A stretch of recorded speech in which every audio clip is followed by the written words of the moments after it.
And we are live. Welcome back to the channel, everybody. Welcome back to Chosen Wisdom Football. Yes, people, the watch along that we've all been waiting for is here. As usual, people on entry, please smash that like button. Brand new channel, sound check. Always make sure the sound is right when you go live. Big up everybody in the chat already. I can see Tim is in the chat already, people. I'm looking forward to this one. Yes, I am. I've seen the team sheet, people. I have seen the team sheet, and we're going to talk about the team. We're going to talk about the lineup, but quickly, little Sesko updates, people. I'm pretty sure you guys are fully aware of what's going on.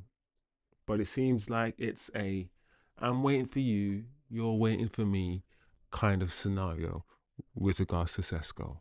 Man United have said that they won't bid for Sesko until they get the green light from the player. Until the player comes out and says categorically that he wants them, that's when they will bid. Now, apparently, Justin, it seems as if Sesko has made his mind up, apparently, according to this tweet. And this hasn't been tweeted, this hasn't been verified by Fabrizio or Ornstein or anybody, but this is still something that is now starting to circulate in a journalistic space. And it says Sesko's first choice is Manchester United. However, he needs to be convinced that the club can actually get the deal done. That is such a very, very weird thing to say. Why does Sesko need to come out, or why does an information need to come out saying that Sesko's first choice is Man United, but this sounds like, this doesn't sound like Sesko's camp. This sounds like Leipzig. This sounds like Leipzig just want Man United to bid just to start the bidding war. It doesn't, because if you're Sesko, so you're Sesko, your job is to agree personal terms and rely on the clubs to negotiate. That's it. And if you need proof that I can pay the fee for you, you don't need me to actually bid to show you I can show you my accounts. I can show you where the money is. I can have there's many other ways I can show you that I can afford you other than just to launch an official bid. This sounds like Leipzig trying to get Man United, trying to get Man United into a bidding war. That's in Leipzig's best scenario. Leipzig want a bidding war for Sesko. So I think a decision will be made quickly. Big up British Bulldog. How's everyone feeling? Tim in the chat saying proper front three. Yeah, we're gonna look at this. Let's look at the team in a minute as well. We got 12 minutes to kick off, people. So we're gonna have a conversation about the lineup as well and what we kind of expect from the formation, from the players that have been chosen. Interestingly, MBEUMO starts the game. I thought he would come off the bench maybe. My lineup wasn't too far away from what the manager actually selected. My back three was exactly the back three that he selected. My midfield was the same. I think only Dalot for Dogu, and of course MBEUMO starts for Hoyland. Those are the two changes that Amorim's made. So yeah, anyway, so that's the Sesko wrap up. That's a Sesko wrap up. Let's talk the game now. No more Sesko.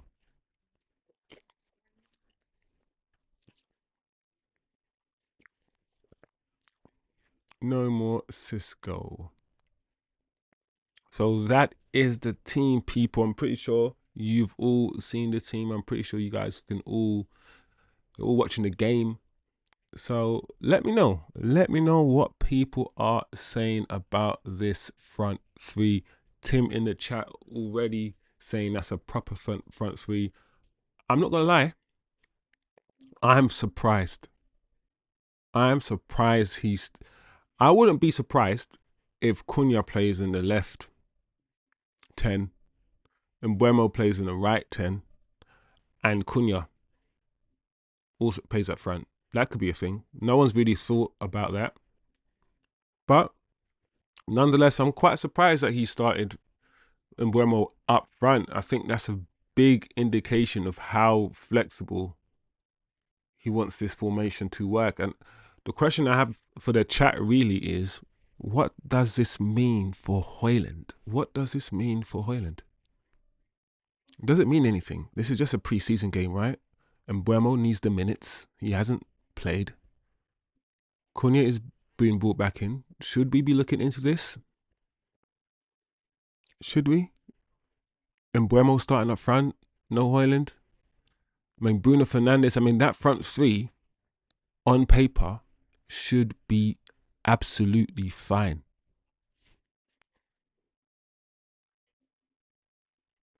British Bulldog in the chat says, again, the players not playing where they will play for us. Who do you mean people are playing out of position in this game? Is that what you're saying, British Bulldog, in the chat? Like who? Who's playing out of position? If that's what you mean. I'm not quite sure if I've understood you correctly. But yeah, Dalot, I think this manager has a fetish for Dalot. I really do. But once again, Dalot needs minutes. So I just hope we do start with Dorgu on the left and not Dalot. But Dalot needs minutes, so I'm not. No, I don't hate this team. I think this team's a good team. I'm surprised MBEUMO starts. So I think MBEUMO starting is sort of making me sort of not just forget the fact that Dalot's on the left. Because I remember all last season, before we got Dorgu, when Dalot was playing left wing back, he just wasn't that good. And I was like, this is not great. Not great.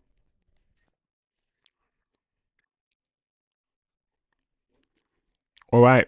British Bulldog says, why can we not buy players that go in the positions? What next? Buy number 10 to go left back, 1 for centre back.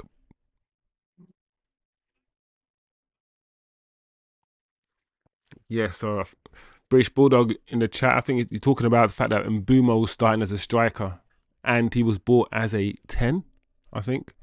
So we should really just play him in his position. Yeah, I hear that. I hear that. I'm surprised. I'm as surprised as you, to be honest. I'm just happy he's on the pitch. I'm happy he's on the pitch and he's playing with the lads. I would have liked to see him in the 10, and I would have liked to see Højlund up front. You know, and the fact. So the question I also have as well, apart from what does it mean for Højlund, if anything? Another question I have for the chat is, are we always going to be shoehorning Bruno into this team? Because that position, because it should be MBEUMO in Bruno's position, and Højlund up front, in my opinion. And Manu and Ugarte, you could argue, deserve to retain their spot. Or, you know, why not? Why not start those two and just have Bruno on the bench? Has Bruno started every single preseason game? Has Bruno started every single preseason game? Like, he doesn't need to start every single preseason game, does he? If he, I don't know if he has, but yeah, I don't know. So what does it mean that Bruno is in that position? Is this a team you think, because we need to start playing the team we're going to play against Arsenal, guys? We need to start seeing that team. So, and MBEUMO scored 20 goals. We bought him for his goals. I'm not against this. I'm not. Let's just see how, for me, let's see how it works. We need a striker. We do. But let's see what happens. Let's see what this manager is really doing. Because before I jump down his throat, pause. Let me see what happens here. Because it could cook. It could cook. British Bulldog says, Turkish, big up Turkish in the chat as well. British Bulldog Turkish in the chat. Shows the world you have several striker options, including MBEUMO and maybe Cunha. Yes, he will be in number 8. Midfield still a worry. Tim says midfield is still a worry. Yes, very close to Arsenal lineup.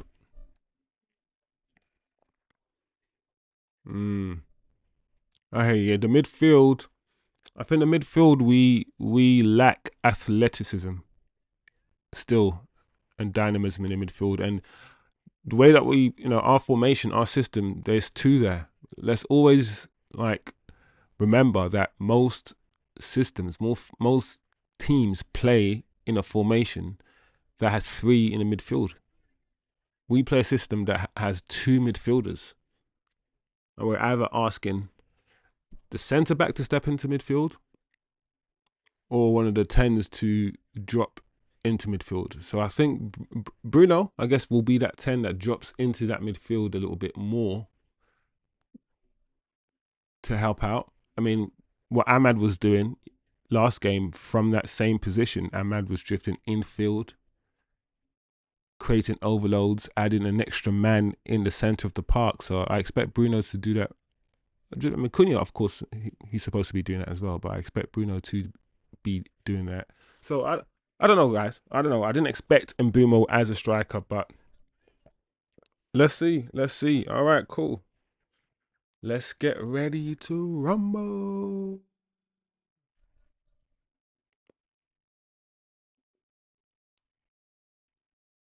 All right. There we go. The lads are coming out now. The lads are coming out. This is so flipping neck. I guess it's a trophy, right? We are playing for a trophy. But this is so flashy. It's too flashy, man. It's too flashy. All right, lads are coming out now. Come on, Dillit. What are you doing, bro? Dillit just taking his time. Come on, bro. All right, the lads are coming out, guys. So what are people saying? What are people expecting? What are we demanding now? Just progression. We want to see improvements, don't we? We want to see improvements. Leeds, cool. West Ham, cool. Bournemouth. Let's see. Everton. I don't rate Everton. So let's beat Everton. I said in my pre-match build-up video, I said 3-1 Man United. I think we will beat these guys, and I think it will be a good match. What are people saying? Because now that the guys are on the pitch now, I'm a bit hyped. I'm like, yeah, let's watch some football. We're wearing our red kit. The pitch looks all right. I mean, we'll see. The match has only just started. Maybe it might. What did I say, guys? I said, yeah. I mean, Sky's formation, and Sky apparently has Cunha up front. And I did say, people, I wouldn't be surprised if everyone's got it wrong and Cunha is going to be the one up front, while MBEUMO is going to be in the right 10 and Bruno in the left 10. And that's how Sky have interpreted it. Only time will tell. Let's see. Get this subtitle thing off. Yo, Eddie is in the chat. This the proper lineup. Are you saying this is the proper lineup, Ed? This is the proper lineup? Let's get the subtitles of this.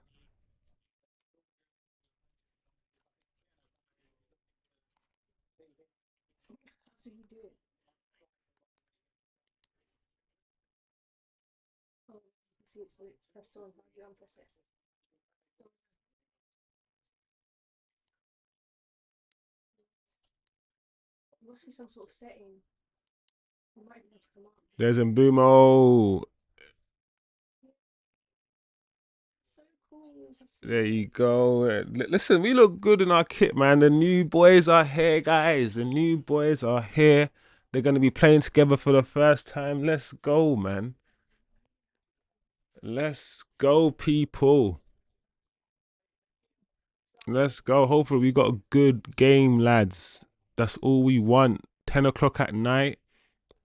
Just play some good football. Let us see some general progression in the play. I want to see you play down the middle and as well as play down the wings. Yeah, man. I need to see the link up play. I need to see something now.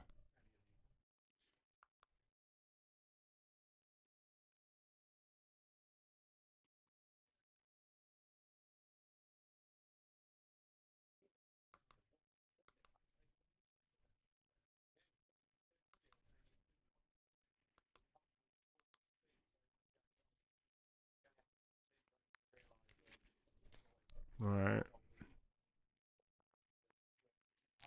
I think we look alright in this kit, you know. Did I?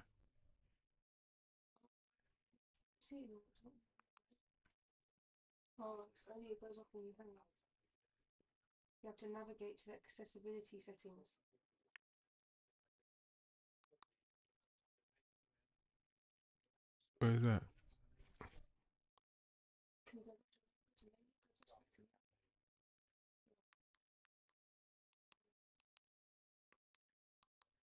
There we go, lads. And we have kicked off. Wow, that is a very, very strange kickoff. Look how Everton have kicked off. No, it does look like MBEUMO is the furthest forward at the moment. Let's see how we set up. Luke Shaw starts, as I did think he would start.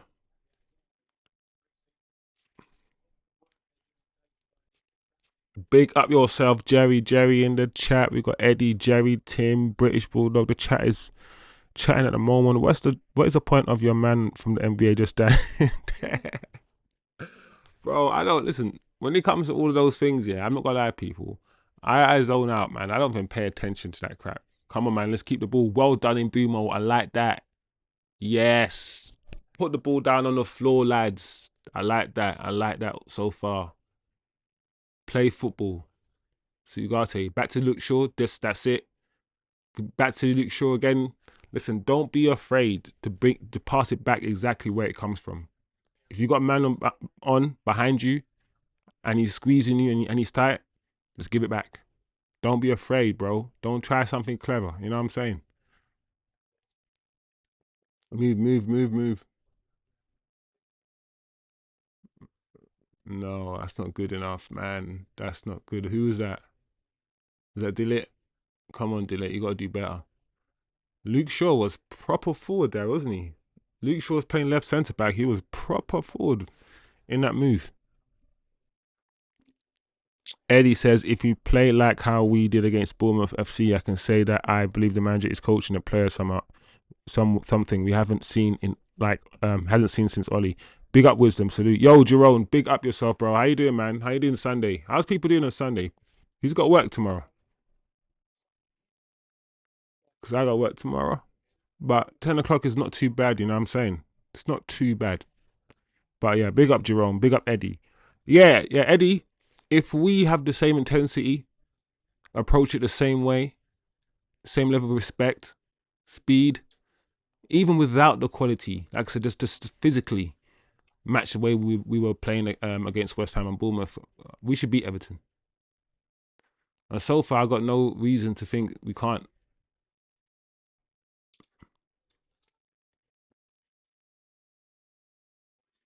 We'll see. Anyway, the game's just started. The night is young, as they say. So,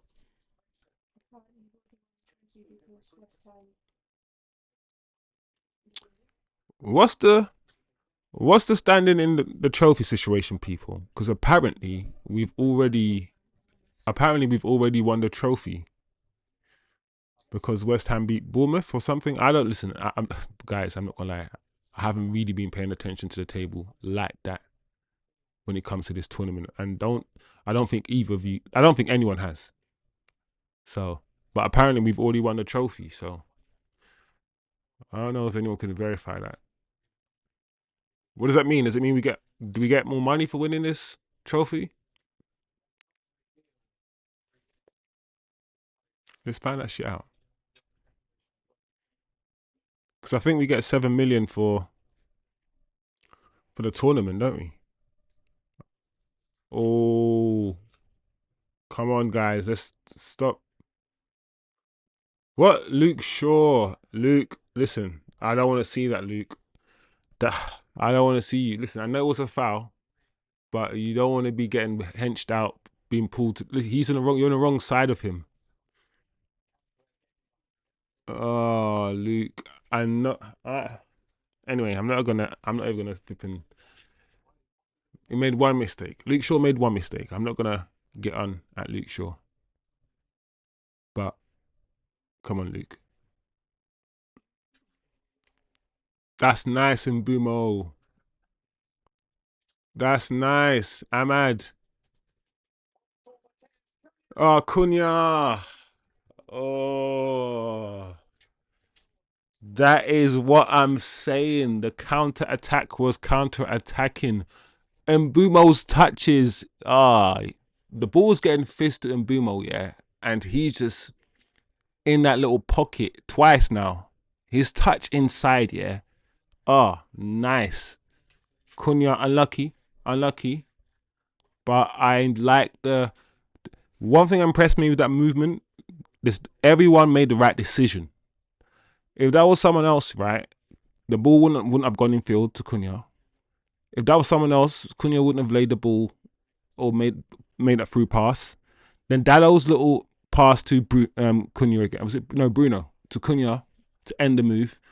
Everybody in the right time made the right decision. It's just that Cunha, couldn't get the finish right. But decision making there in that whole attack was just like perfect.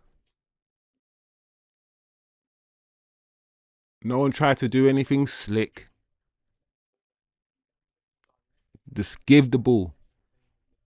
Give the ball. I like that, guys. I like that. I like what I saw.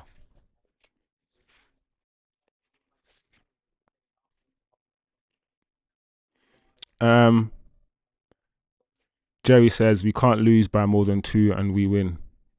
Oh, yeah, man. Come on, Jerry. Come on, Jerry. Come on, Jerry. It means we won this, man. We won this. Yeah. So if we win 7 million, or just by taking part we get 7 million. So if we win, we get. Listen, guys, I don't really care about the finances that much because it's not my money. Ooh, they hit the post. That was close, guys. That was close. We got to look at that now. Pre-season is all about rectifying errors.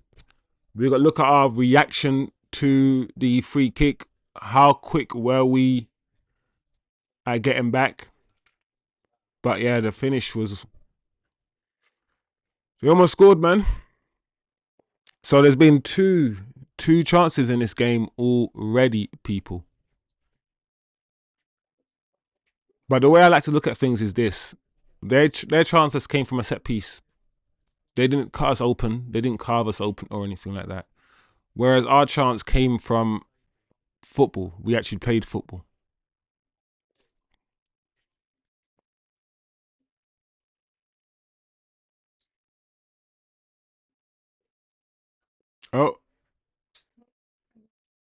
Oh, Kobe. You had to pass it. You had to give it to Ahmad there, Kobe. Sometimes the thing with Kobe, because of the type of player he is, he wants to sometimes do something cute or do something slick to get out of a situation where sometimes the basic thing is the best thing to do. But so far, it's all right. Lenny Euro needs to step. Yeah, one of these, either the right or left centre back, needs to step into midfield. Give it back to Lenny Euro. Give it back.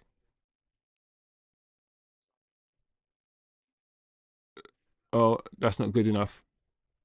Oh, that's not good enough, lads. Oh, be careful. All right. That's not good enough. That was a bad touch from MBEUMO right there. Tim said, "We are the champions." We are the champions. Listen, that might be the one and only thing that we win for the next 12 months. So if we are the champions of this tournament, of this trophy, let's treasure it, boy. Let's be shameless. We won something, you know? Oh man, shameless. Absolutely shameless. All right, lads, let's start playing some football again.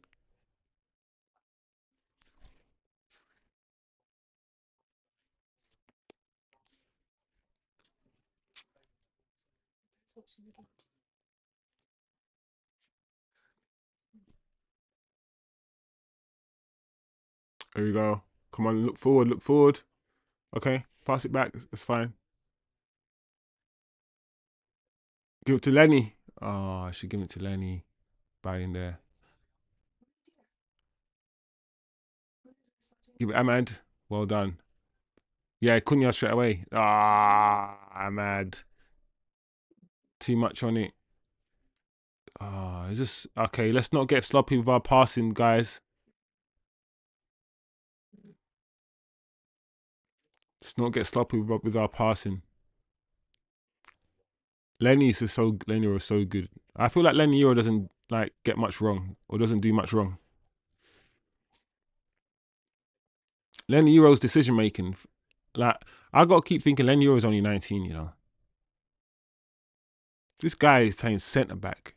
You mature as a centre back in your mid-20s, bro. This guy's 19, and he just playing like centre back like he's been playing there for 10 years. It's a joke, bro. Lenny Euro's a joke. Don't even make no sense. They don't actually make sense. That's the thing. Eddie says this is not as fluid as the last game. Not much pressing. Yeah, I agree. This is not as good. We had one or two moments in the beginning of the match, and I was thinking, okay, is this what we have in store? But Everton are giving us a better game. It seems like. How are you going to interpret this one so far? Are Everton giving us a better game, or are we just not as fluid? Are we just not as good? Or mixture of both?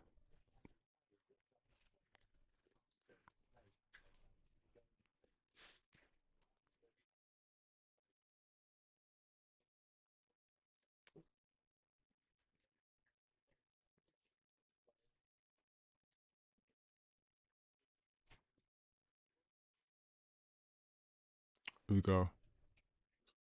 And also, I said one of the reasons why we were so fluid. Oh my gosh, Lenny, I was just praising you a minute ago, saying how good you were. That's crazy. One of the reasons why we were so fluid in the last game is because of Ahmad as well. I said Ahmad drifting into the midfield and being so press resistant and dropping a shoulder and retaining the ball in that centre of the park was really good for us. At the moment, we haven't got that. We're not getting that with MBEUMO. He's a different kind of player to Ahmad anyway.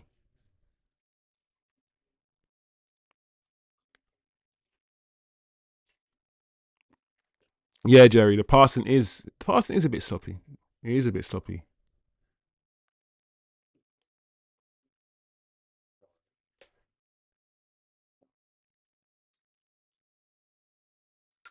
Oh, that touch from Mbuma was a bit heavy as well.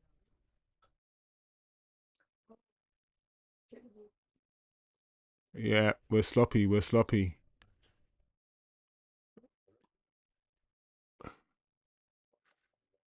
It's interesting. I spoke about Mbumo's touch, and the last two times we've given him the ball, fizz the ball into him, he's had a bad touch.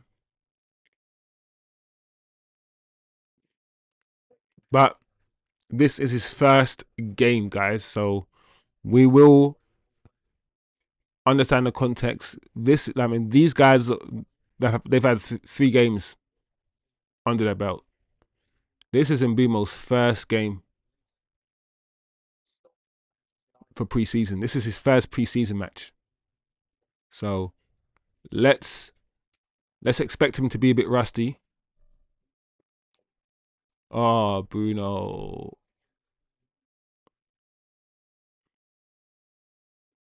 Oh, Cunha's touch is so good. There we go. There we go. Oh, they read that. Everton read that like a book. We're disjointed, guys. We're disjointed. It's a bit very, very scrappy game right now. It's turning into.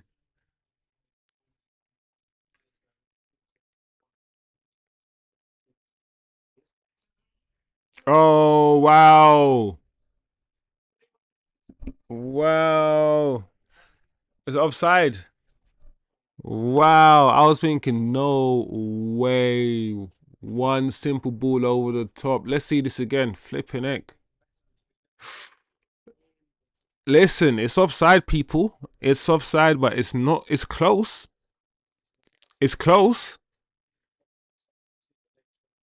It's offside, but it's close, people. Listen. Yeah. Now that he's locked in now. Now that he's done it one time and he was only like half an inch offside, the next time he's locked it in now. We have to look out for that run. Yeah, Ugarte needs to pass it. Oh, what a ball from Kobe. Look at that pass in. Oof. To Ahmad. Ah, Cunha. That shot was a pass, bro. Cunha, you got to put. That's nice, Lenny. Won the ball back. Pressed really well. I love the way the defense pushed up and pressed. Now let's see we can maintain. Let's see how we maintain possession in the mid block phase. Because right now we're mid block, and I always say we're not good here. We're not good in the mid. Let's go, Ahmad. No, cut in for Bruno to Ahmad. Okay, good triangles. Good triangles. I like this. Nice, Bruno. Laying it back to Delete. Cool. Let's switch sides. Right now, it's fluid right now because Cunha is playing up front. Now Bruno's playing up front. So we're playing fluidly. Because we've seen Cunha pick up that striker position. And we've also seen MBEUMO pick up that striker position. So can we, in the chat, confirm that we're seeing, with our eyeballs, we're seeing almost a fluid front three. Oh, Bruno's first touch there. Oh, come on, Bruno. So I'm saying Bruno's not a 10 at all, man. That's nice. That's nice. And Bumo, too slow. And Bumo, too slow. I know it's your first preseason game, but you got to get up to speed. You got to get up to speed. But to you, that was better. That was better. We kept the ball a little bit.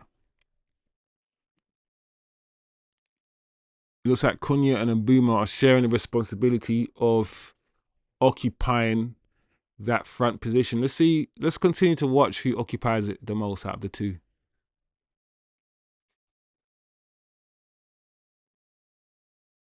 That's touch from Cunha. Oof. Mbeumo, that's better. Beautiful. Beautiful. Beautiful. Beautiful. I love this. No. Penalty. Chef's kiss. This is what we want to see. When's the last time you saw football like that? When's the last time? We didn't see anything like that last season. Nothing. A lot of that was one touch. That touch from Cunha inside. This is what happens when you play number 10s, yeah? In that position, who can go both left and right. With Garnacho, he's a winger. You know he's just going to cut in. When you got somebody who's like, listen, motherfucker, I can go left and I can go right. I can turn. I can drop a shoulder. I'm actually in number 10. Cunha's that turn, that touch in field, open up the whole pitch. And then Bruno's first time pass to Ahmad. I was nervous though. I was like, Ahmad, what you doing, Ahmad? Make your mind up. Make your mind up, Ahmad. Make your mind up. Make your mind up. And you can see Ahmad, the clocks were turning in his head. I was like, Ahmad, decide what you want to do. Are you going to try to cut in on your left?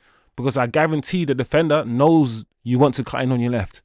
And Ahmad's got to trust his right foot. Sometimes Ahmad, you got to just do that thing, drag it back to your right and smack it with your right. Anyway, penalty, Bruno. Let's go. Captain, he's going to score. He doesn't miss. Yep. There you go, lads. 1-0 Manchester United, 1 Everton 0. We deserve it.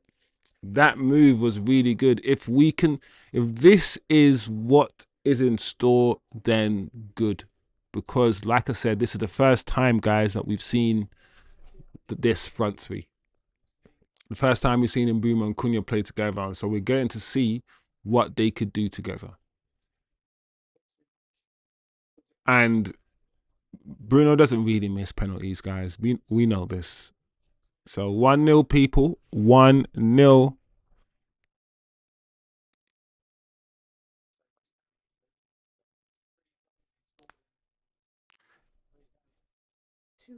Eddie said, playing good-ish. Penalty. This is where we will see if we can beat the low block. Yeah. We looked all right. But it was still a counter-attacking move for sure. But we do need to see what we are like up against low blocks. But still, scrappy start. Sloppy at the beginning. But that move, especially that move that led to the goal, really good move. And we need to see more of that. The 5 minutes that led to that goal, we kept the ball decently. Yeah. So that's 2 penalties in 2 games for Bruno Fernandes. Eddie Blacks, yep. Jerry says, go. Yeah, people. Yeah. 1-0 to Man United. Hopefully, confidence. This settles the guys, settles MBEUMO. MBEUMO's had some really good touches. He's also had some, 1 or 2 touches where the ball's just bounced off his feet. But like I said, this is MBEUMO's first game back, so he's going to be a bit rusty. But so far, it's been decent. There we go. That's nice. Oh, unlucky. MBEUMO looks so small. Look at MBEUMO, looks like he's got his shirt tucked in. Has he got his shirt tucked in? That's funny. No, he doesn't. All right, let's go, lads. Press. Let's see what the pressing is like. Oh, Bruno's pressing by himself, is he? He's gone back to this lone man press. Let's not do that. Let's press as a team, as a unit, together. Closing down the lanes. Everton are panicking. Well done. Oh, they flipping. They did well.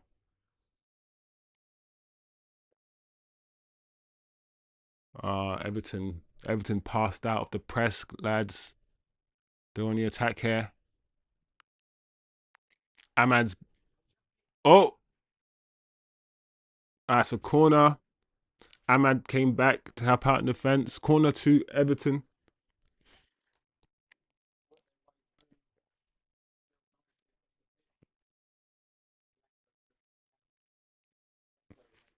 Let's see what we do defending the corners.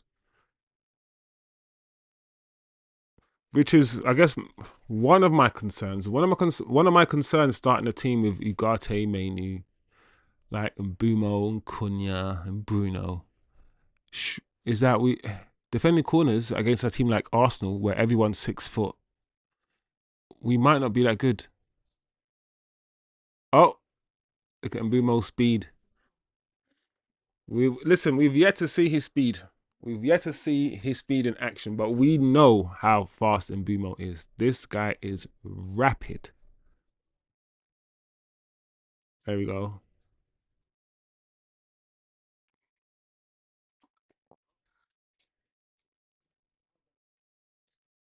Oh, that's not good, Everton. Everton are not doing anything. Jerry, no, we haven't bid for Sesko. We're waiting on. Everyone's waiting on someone else. So the situation is really that Manchester United are waiting on firm official confirmation from Sesko before they go in, before they bid. Because we know United, we don't want no bidding war. If it's a bidding war, then Newcastle win. So we just need this guy to twerk. We need this guy to say, I only want Man United. Like MBEUMO did, like Cunha did. That's what we want. But now he's come out. Apparently, we don't know for sure, but some journalists are saying that he wants assurances that United can afford the deal and can do the deal, because last time he was here with Arsenal, it didn't happen. So he wants assurances that United, can actually do the deal. So it sounds as if someone is trying to push United to get into a bidding war. They're trying to push United into bidding. And I mean, that doesn't make any sense to me, people. I'm not gonna lie. That don't make no sense. Prove to me that you can afford me by bidding for me.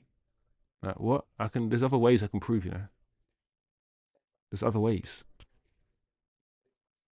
Like prove to me that you love me by blowing up this bank. I mean, I can buy you flowers. I can marry you. I can do other things than blowing up a bank.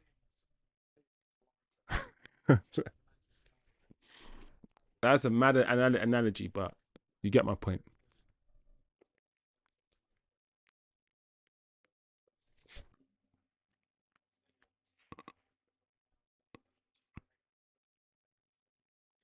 Buying there is really not good. No, bro, we ain't got any good goalkeepers. And like the only one that people have any kind of mini confidence is Heaton, and Heaton is not. Oh, come on, B man, that's not good. He's not a number one goalkeeper, is he? Oh, look at Ahmad. Ahmad is so pressed with. Nice. Come on, help him, bro. Ahmad's just by himself. Look at Ahmad, little magician. Ahmad. There's me screaming, help him. You know the one. Man just going through the whole team by himself. Man's like, help him. He can't do everything. He's so press resistant. Like, I love footballers, who don't play positions. Because positions is what we do. The pitch is the pitch. The pitch is the pitch. Human beings interpret it, by adding positions. Like, you got to be here. You got to be here. Listen, there's no such thing as positions when you play football. It's just a pitch. And players who play football, like, it's just a pitch. Like, I can go left, I can go right. The Neymars, the Ronaldo, I'm always gonna rate them. The Messis. Like, if you can play anywhere along the front three, it usually means you're a baller. It means you don't rate positions, bro. And when I watch Ahmad play football, I'm like, Ahmad can play DM, bro. I promise you he can. I promise you Ahmad's the most press resistant guy, If he plays with that, go on MBEUMO. Let's see what MBEUMO can do. Unlucky. Oh, what? What's Lenny? Nah, Lenny's trying it, bro. What's Lenny doing? Lenny's trying to flip in soul roll, nutmeg a man. Lenny's trying it. But yeah, man, I love players who just play football, bro. But Ahmad's pro. Yeah, man, listen, Ahmad's not the strongest, in it. So obviously, jokes aside, but in terms of, listen, if Ahmad was playing for Barcelona, whether you think he's good enough to play for Barcelona or not, he could play it like in loads of positions for Barcelona. Any team that keeps the ball, just keeps the ball, Ahmad will be a joy. An absolute joy. Anyway, let's lock in. Oh, that's nice. What we gonna do? Bruno. Oh my God, Brandon Bruno. Oh, Bruno. I thought Bruno was gonna score there. Why didn't Bruno score? Bruno wanted to smash it in, and Bruno saw the lights. And Bruno was like, "It's my time." Oh, 2 shots at it, 2 tries. I thought Bruno was gonna. Oh, he just shot straight at the goal. Why did he keep? Bruno just shot straight at the keeper. But that's much better, guys. Let's go again. Let's be so deadly in our attacks, that teams just fear us, bro. That's better. Cunha. It's a foul, Cunha. You can't do that, bro. You can't do that, bro. Come on, man. You can't do that, man. Try and put your arm around man like he's your brethren. But yeah, if this is the first game these guys have played together, right? And I know it's just Everton, but we're warming up, guys. It's warming up. It's warming up. I don't want the manager to do no flipping. Let's change the whole team at halftime now. Give these guys 70 minutes. We ain't done with these guys yet. We're warming up. We're warming up. No, the pot is cooking. The pot is cooking, people. I'm gonna have to gather my thoughts and give my analysis, bro, and try to absorb everything I've seen from a structural standpoint, from attacking standpoint, defensive. Go on, Lenny. Go on, Lenny. Oh, and booms. And booms. The work rate. The work rate.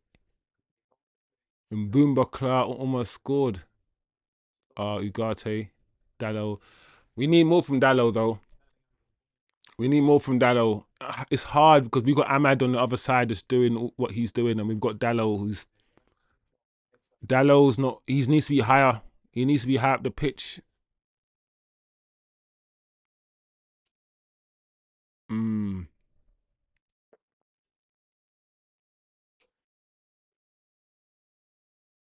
All right, cool. Let's keep the ball. That's fine. We're 1-0 up.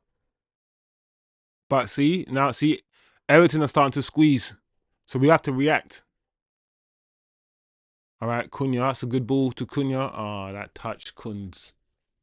I don't know if I should call him Kunz. That sounds kind of weird, but that touch was just horrible. You know, some nicknames here. You know, some nicknames just come out naturally. And after you wait, I don't know. No, that nickname sounds weird, bro. Kunz. The other ones, nah, man. I don't know why it just sounds. I don't know about that. Cunha.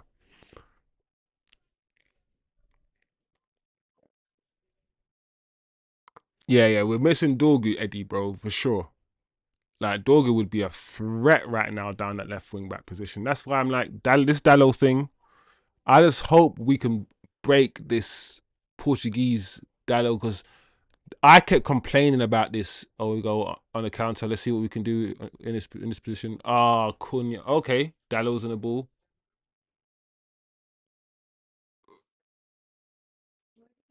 Dallo passed it back. He's got no attacking. He can't do anything, Dallo. Oh, lucky. Yeah, I mean, last season, man, the way the manager kept playing Dallo all the time, it just frustrated me. I don't know, man. I hope the manager can break this Dallo voodoo hold and play Dorgu and Ahmad. Those are the wing backs we need to see start the season, guys. I think we can all. I can't see how anyone can disagree. Surely everyone in the chat can appreciate that we have to start the season now. From what we've seen, we have to start. Oh, here we go. What can we do here? Oh, the sloppy. Just not crisp. The passing, guys, is still not crisp enough. It's still a bit off, but we have to start the season with Dorgu and Ahmad.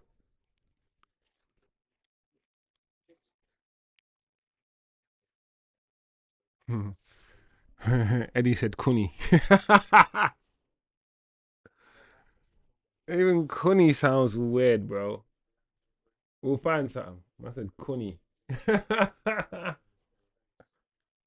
Kuni. Man like Kuni. Hey, focus delete. Focus delete. Lenny, don't dive in. Don't dive in. Well done. Everyone got back. Well done. Ahmad, keep the formation. Well done, lads. Everyone got back. Well done.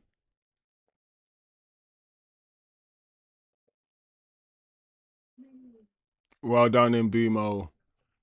Come on, man. He said his name is MBEUMO. You guys are still saying MBEUMO. Huh? Nah, you are lying. Is that a corner? No.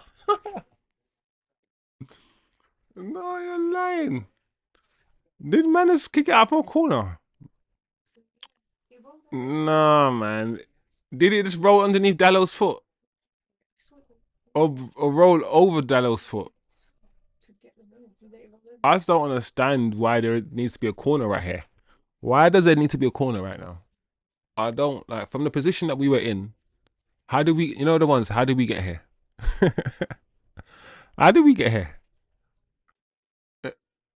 I don't even know whose fault that was. In Booms or was that Dallo? Like who? Anyway, that was a rubbish corner. So we're here now. Let's focus, man. We're not locked in. Oh my gosh. Oh, we were lucky, guys. Flipping heck. I thought that was a goal. Guys, good defending from Dallo. Just as I was taking the mickey out of Dallo. That's good defending. My gosh. Yeah, but thing is, it was Dallo playing them all on side anyway. That left hand side's a problem, guys. I don't like Shaw there, and I don't like Dallo left wing back. The left hand side of the pitch is a problem. This manager needs to understand that we have to play Heaven and we have to play Dorgu. That left hand side right now, yeah, is a crime right now. So I realized, hold on a second, why is everything coming from the right? Then I realize, of course, Sean Dallo. Dallo's not a wing back. Dallo is a full back. And Ahmad's an actual and hacking player. So we're going to look better down the right.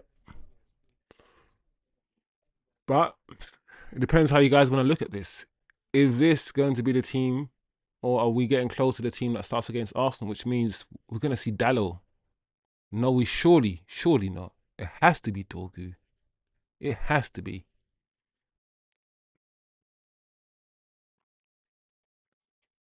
That's good, Kobe. That's good, Kobe. That's good. Getting stuck in. Well done. That's what we need to see more of in Kobe. That sort of physical aspect. This double pivot work, I keep telling people, to play in this Amarim double pivot, it's about dog work as much as anything. And Kobe's he's not that kind of player, Kobe. Oh, slipped. Let's see your counter attack. Kobe wants to play in the final third. Oh, what are we gonna do here? Oh my gosh, Bruno.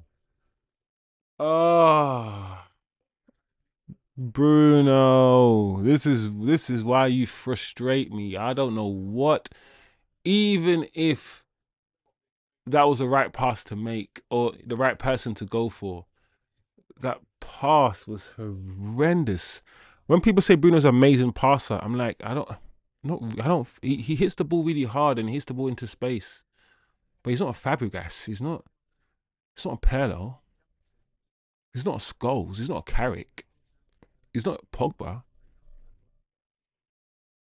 Like those guys are not just good at passing. Those guys have a crazy vision. To be honest, Bruno's passing is decent, but I think it's slightly overrated.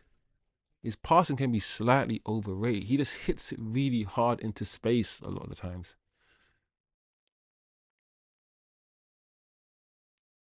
Sometimes I wish he had a bit more finesse on his shots because he just whacks it, knockable. Like I feel like he knockables every pass.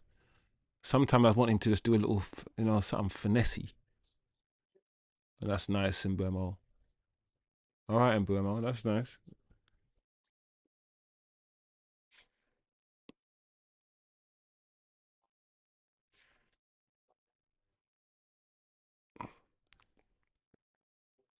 Ooh, yeah, we're just doing a right hand side attack.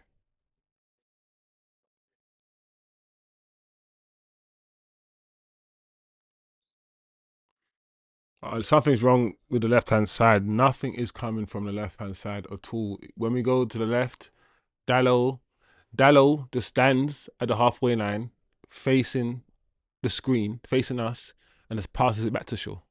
So anytime he goes over to that side, that's all that happens. Dallo needs to be up higher, and he needs to be making those runs, or at least threatening to make those runs in behind. because he's not threatening in behind, he's not like dragging that defender back. So the defender is proper like the defender needs to be dragged back to give Cunha more space. And Dallo is just not high enough. He needs to, I think, sometimes hold a higher position. And not just hold a higher position, he needs to actually be actively trying to make runs in behind.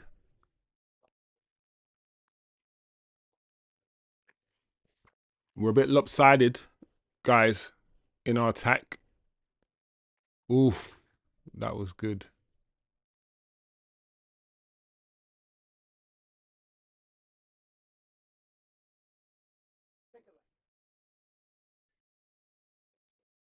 Yeah, that's your man, Cunha. That's your man.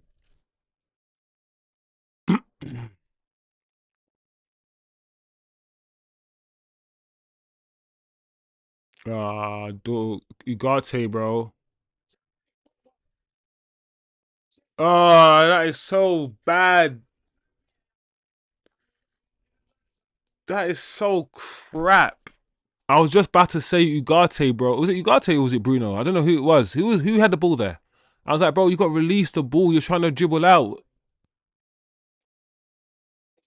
Yeah, it was Ugarte. I was like, his head is down. I was like, bro, just give it to Cunha.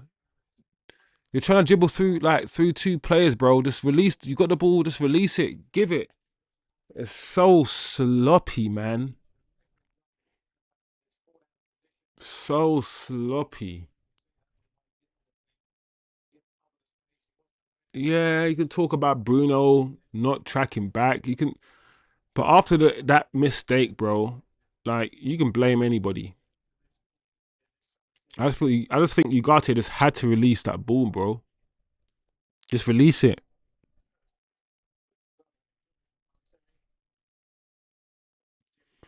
Yeah, Eddie Black says sometimes Bruno don't look when he's passing. No, bro, it's so frustrating to see sometimes. I'm like, bro, like that's why when people like talk about how great of a passer he is, I'm like, I don't. He's not, because passing is not just you hitting the ball into space. Passing is also your vision. Can you see the pass? And I don't see like Bruno doesn't really see special little passes like I have the needle. That's not really his game. Counter attack where there's space in behind, he hits the ball into space for you to run into. Um, but yeah, very disappointing, guys. That conceding a goal like that is very, very disappointing. Let's see what Eddie's saying. This is a little how we played last season. Not happy with this half. No, it's not been a good half. You know, when you get time to assess the half as a whole, because we've been watching it together, there's been good moments in the half, bad parts, sloppy parts. But now that the half is coming to an end, the full 45 minutes, we can now look back at it retrospectively and be like, has this been a good half of football? Forget the moments here or there where we had, good passages of play. Have we really looked good against an Everton? This is as we're getting closer to the start of the season, more and more like what the team's going to be like, right? And one thing I did say is that I want to see progression.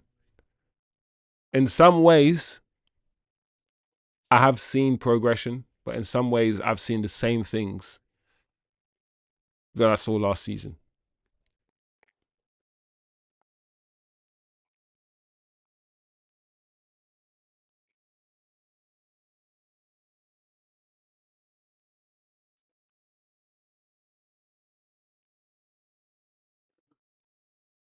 Yeah, we're sloppy. We're so sloppy.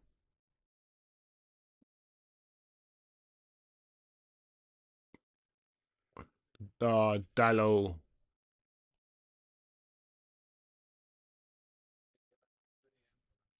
Bruno again. See that pass, yeah, to Ahmad from Bruno is not even a difficult pass. I don't think. I don't think. I don't. Listen. I think Pogba makes that pass. Clip it over the top. It's just not a difficult pass to make. and he just kicked it too hard. I said Bruno, the weight he puts on some of his passing is just he's too hard. He whacks it really difficult. I said I wish he had more finesse. I said it 2 minutes ago. I wish he had a bit more finesse on his passing.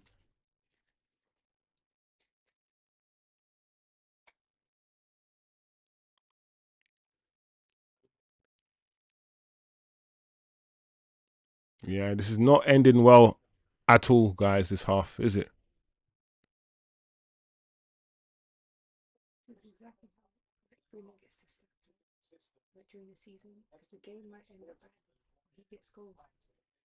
Mm,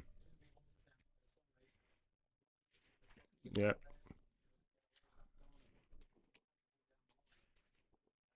I think our midfield is getting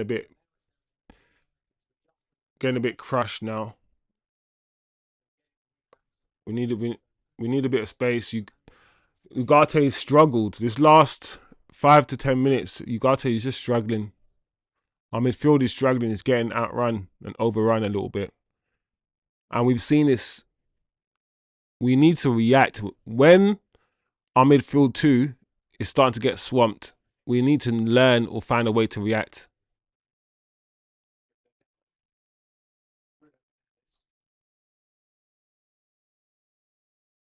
Look at Kobe. Kobe's so nice and slick, but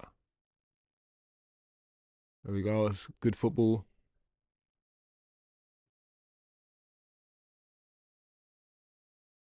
This is decent. Give it. Kobe. Ah, Ugarte. Of all the people, you're the last person I want to see shooting, bro. Oh, Ugarte. I wish he knew who was behind him, because Kobe and Cunha, I think, were both behind him.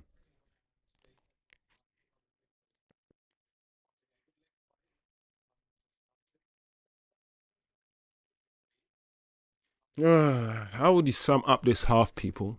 How would you sum up this half, chat? How would you sum it up? What have we seen for 45 minutes? Talk to me. To be fair, the match started the way the second half is ended. It started scrappy, which was a sign of things to come. It hasn't had the same intensity about it as the other games. We haven't pressed in the same way. I don't know why as well, because there's no reason is it for us not to have the same intensity. We're not as intense, we're not as quick, we're not as aggressive. We're not far from it, but we're just not that. You can tell that it's just maybe a few more sessions, maybe a few more matches. There's something here, there's something there in the front line. When we've counter-attacked, we've looked and we felt dangerous for a long time. We've said when Man United counter-attack, whether it's Garnacho, whoever it is, we flatter to deceive. But I think with these guys, we actually feel dangerous. We will make the right decisions, but it's just we're still struggling to progress the ball from the defense to the attack. We are still struggling to move from the low block phase to the third phase, the last phase. We're still struggling to do that.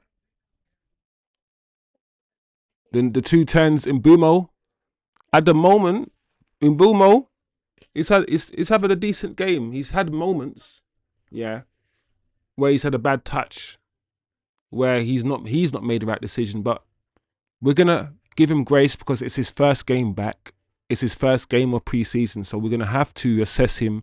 Listen, I always like to be objective and assess everyone the same, but we can't do that because this is literally MBEUMO's first match back from pre-season, so we have to take that into context. But still, he's also had some good touches. He's brought the ball in field, and I did say if the 2 10s, especially if the mid block is struggling a little bit, they need to come in field and they need to drop. The way that Ahmad was dropping in the last game, providing overloads and giving more, just giving us more numbers in the middle. and MBEUMO needs to do it, and maybe not just one touch, but just get on the ball. Actually, drop into that position, put your foot on the ball, and make a pass. At the moment, we haven't really seen Cunha drop that deep. And before, we used to see Cunha drop below especially when we're taking goal kicks and playing that from the back. The first few games, we saw Cunha drop really, really deep towards the defence to pick the ball up sometimes. We haven't seen it in this match with Cunha. We haven't seen it in this match with MBEUMO. They've stayed quite high. They've stayed quite high. It's also quite interesting that we've got MBEUMO and Cunha, but we've got them changing positions. Maybe that hasn't helped. Maybe what we need is just say, okay, first and foremost, maybe what we need is just to play our striker up front and to play, because this guy was playing Rasmus Højlund up front all season, even though some games he wasn't, well, a lot of the games he wasn't playing well. But now he wants to play our number 10 up front all of a sudden. Listen, I think we might have looked better if we played Rasmus Højlund up front and Cunha and MBEUMO in the number 10 positions. Maybe first game, MBEUMO's first game, the best thing we could do for him is to not have him interchange with Cunha. Let him just learn one thing. Let him just do one thing at a time. Let him just play that number 10 position. And that's it. You know, so it almost feels like we're kind of playing split strikers as well, in a weird way. It kind of feels like we're playing split strikers, and the way that Dallo is not really adding anything to the left, it's almost as if we're playing 4 at the back. Lenior is a right back, Dallo's a left back, Cunha and MBEUMO up front as, you know, sort of split strikers. Bruno, I guess, on the left, and Bruno's popped up on the left many times. Ugarte and Kobe Manu in the middle, and Ahmad on the right. That's essentially how we almost build up in a 4-4-2 split striker situation. So we're going to talk about that. I'm probably going to have to talk about that in my tactical analysis, probably tomorrow when I do my tactical breakdown of the game, when I have a think about what we've seen and from a tactical standpoint, what went right and what went wrong. But that's how we're building up at the moment, which is interesting. I'm not quite sure. I don't think I like it, but at the end of the day, do you know what? I've also complained. I've said that the manager didn't try enough things last year. One of my biggest gripes with the manager is that he just kept doing the same things, starting the same players, and kept losing, and he didn't want to experiment. He didn't want to play Anthony as a wing back. He didn't want to play Garnacho as a wing back. I was like, do different things, try. He's trying different things now, isn't he? He's definitely trying different things now. So listen, as long as the manager learns the right lessons. One of my issues with Ten Hag, and I said this after his first season, I said, let's see what lessons Ten Hag learns from his first season. After his first season, after all the highs and lows of his first season, let's see what this man has learned and what he thinks is needed to get us to the top. And then when he signed Mason Mount and Rasmus Højlund and all these players, I was like, oh, I don't know if he's learned. I don't know what he's taken from last season. I don't know if he's interpreted the right way. And then after buying those players, we regressed. So what I'm trying to say is the manager's interpretation, of the team, his interpretation of the players, how he profiles them, and his interpretation of what is needed to fix the team is so crucial. So crucial. And sometimes it's off. Oh, Cunha should have done better there. I'm just looking at that chance again.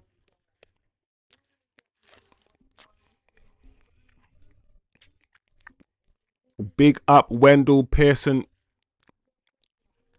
or Peterson, should I say? Wendell Peterson in the chat. Big up Wendell. It's good to have you, bro. Let me know what you guys are. How have you guys assessed the first half? What's worked well? What do you think's worked well? What do you think hasn't worked?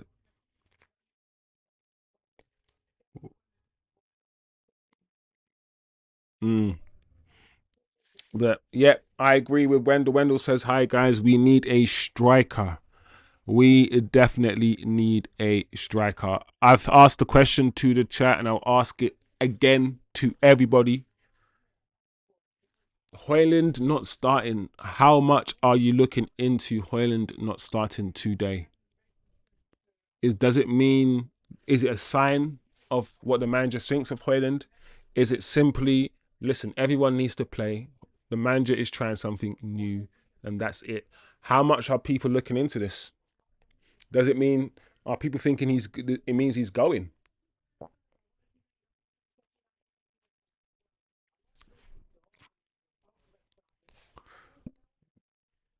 Wendell says, please bring Dorgu on for Dallo and bring on anyone for sure. Wendell, you are a man after my heart. You are speaking to the, was it preaching to the choir? Preaching to the choir, mate. Down the left hand side is dead. The left hand side is naked. I I said to you, and I'll say it over and over again. I'm dreading. I'm dreading the manager starting Luke Shaw. I do not want to see Luke Shaw on the team sheet for a Manchester United team in 2025 or 2026. No more. He's so negative. He's so unathletic now. He's just big and just. We've got to start Heaven. I don't care if he's 19. So is Lenny Euro. We've got to start Heaven.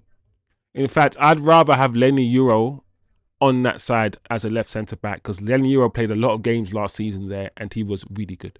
So I'd rather see Lenny Euro left centre back and Mazraoui. I think Mazraoui's injured, but Mazraoui as right centre back.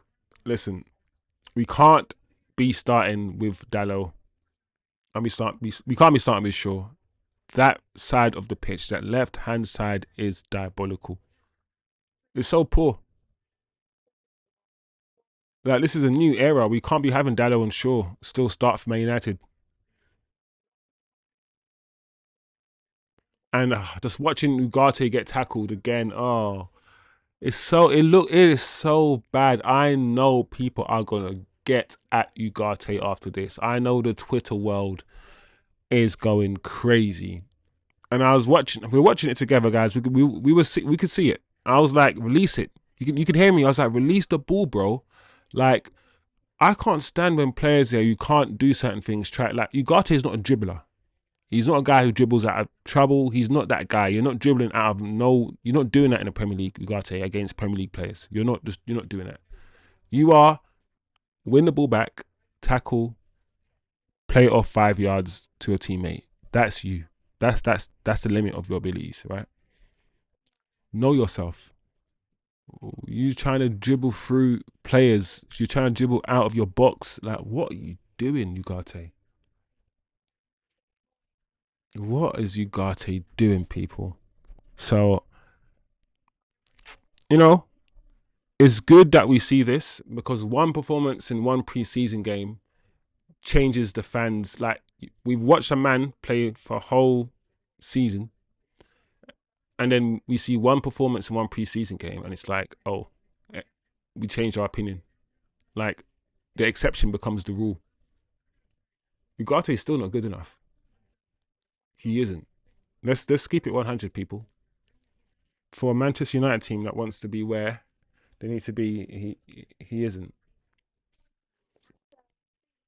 He isn't. And look at the cat. The cat is just there want to play. The cat doesn't know I'm on the stream.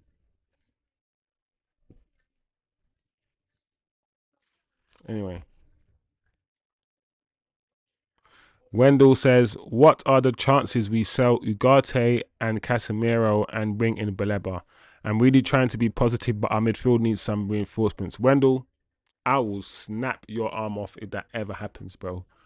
We're not selling Ugarte or Casemiro, bro. We've been trying to sell Casemiro for 2 years. And Casemiro's contract runs out. Is it tomorrow? Tomorrow? I wish. Um, Next year.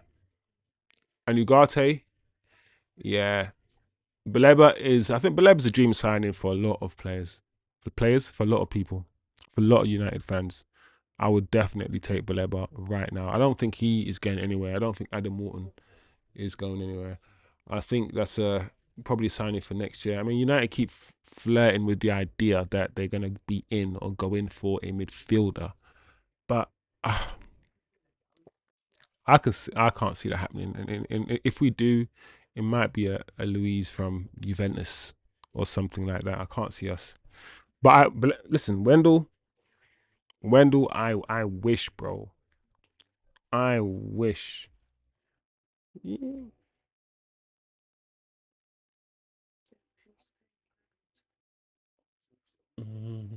This cat, man. This cat wants to play. This cat, I'm on stream, cat, man. But yeah, people, this is it. I hope we don't see mass changes at halftime. You know, we do because Mbumo needs the minutes. He needs the minutes, but we do need to play a striker, though, guys. I think I've seen enough of this split striker, Cunha and Mbumo up front thing.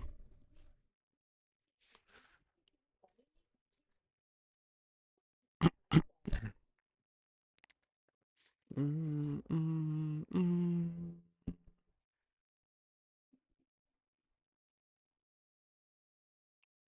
Are we back yet? We are almost back, people, for the second half.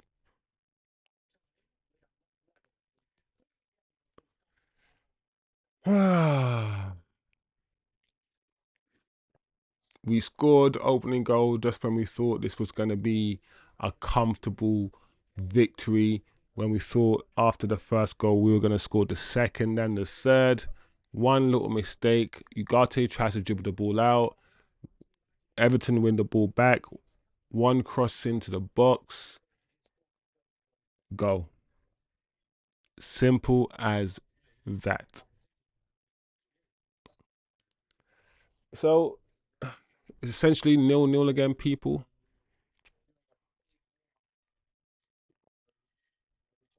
There we go. What's happening here? We got Dorgu warming up, people. So we may get our wish. Dorgu looks like he is warming up. Is he coming on?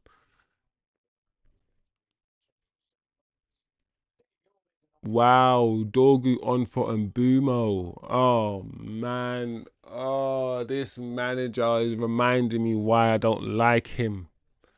Why can't we ever see eye to eye, Amarim? Why are you always doing tomfoolery? Take Dallo off and put on Dorgu and keep it moving. No, he's gonna take off MBEUMO.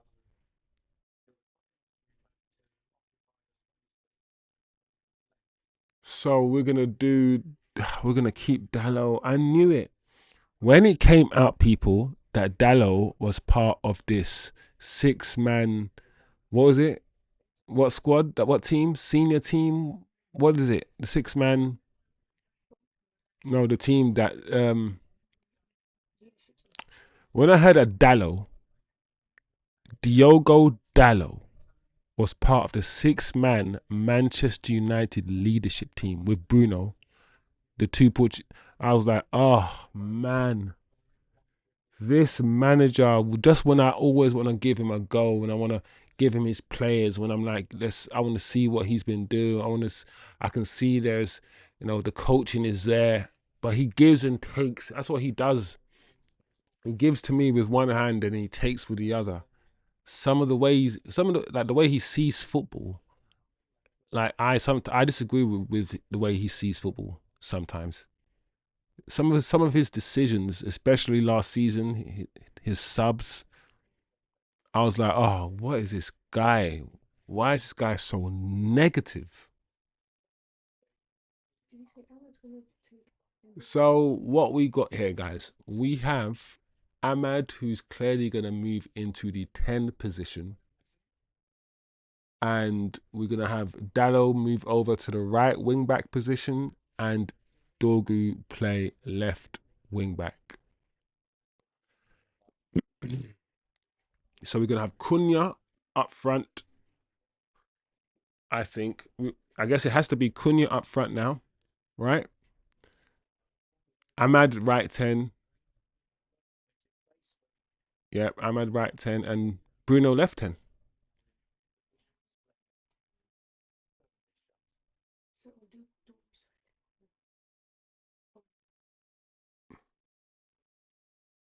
Yep. Yeah, exactly what I said. Yep. So Dogu just goes left wing back and Dalo right wing back.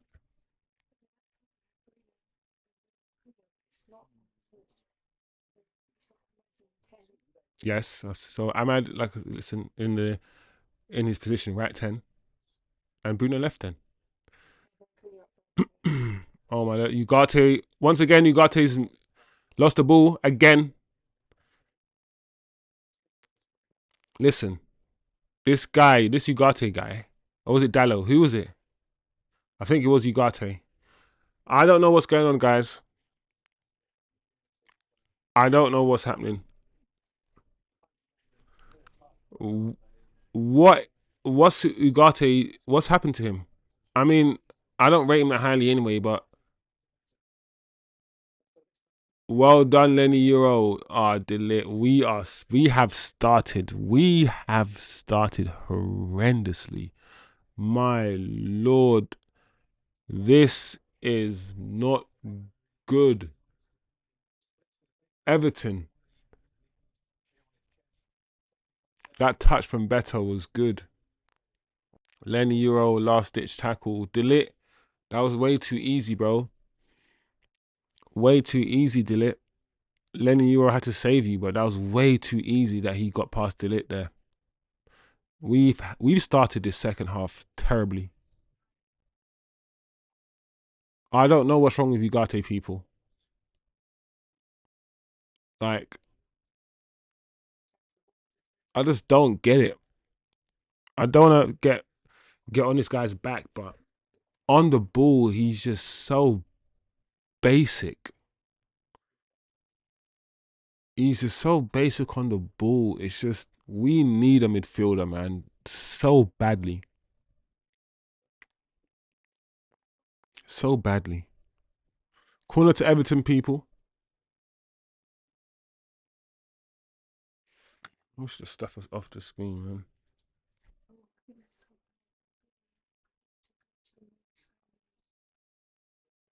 man. Offside, flags up.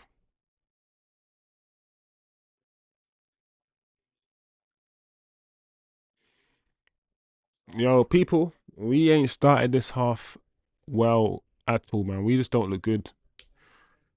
PTSD's kicking in. This is the main night from last season.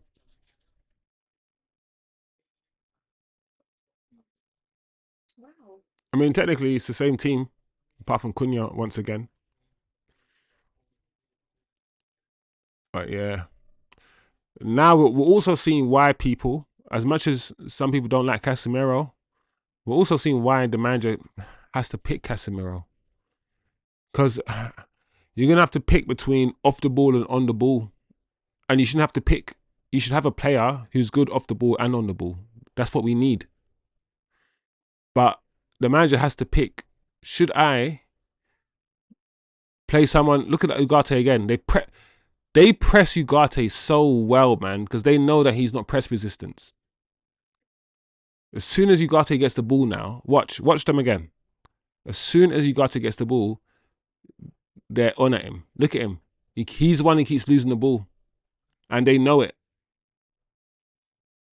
They know it. He's rattled Ugarte. I've never seen a footballer get so rattled. He looks proper rattled. Look at Ugarte. Look at Dorgu already. Look what Dorgu's doing and look at what Dorgu's offering us already, yeah, that Dallo wasn't offering.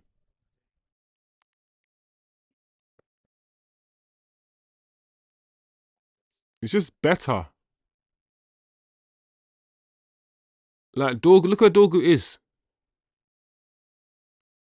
He's actually offering an attacking outlet.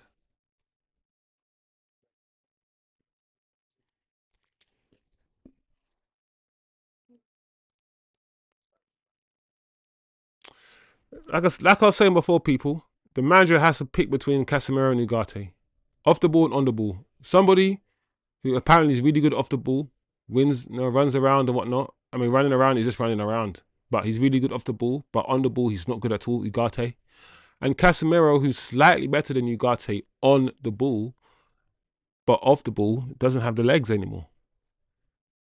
It's it's an option nobody wants really. It's a choice nobody really wants to make.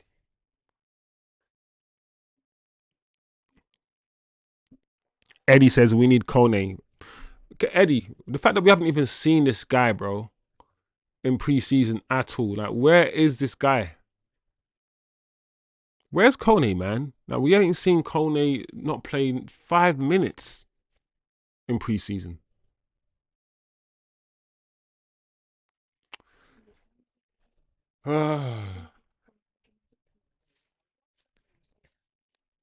But if we got to spare 10 minutes,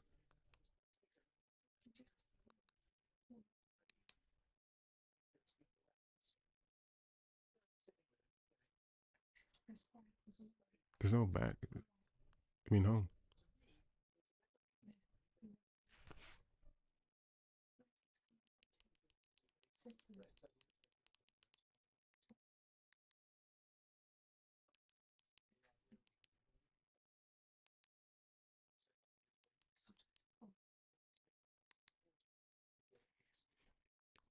Yay! All right, 51 minutes on the clock, people. Let's see what we can do, man.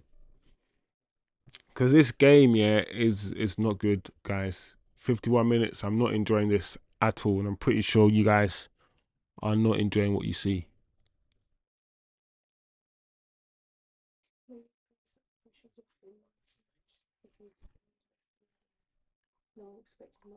I don't know, but this is not good. This is not good to see. We're not playing well at all.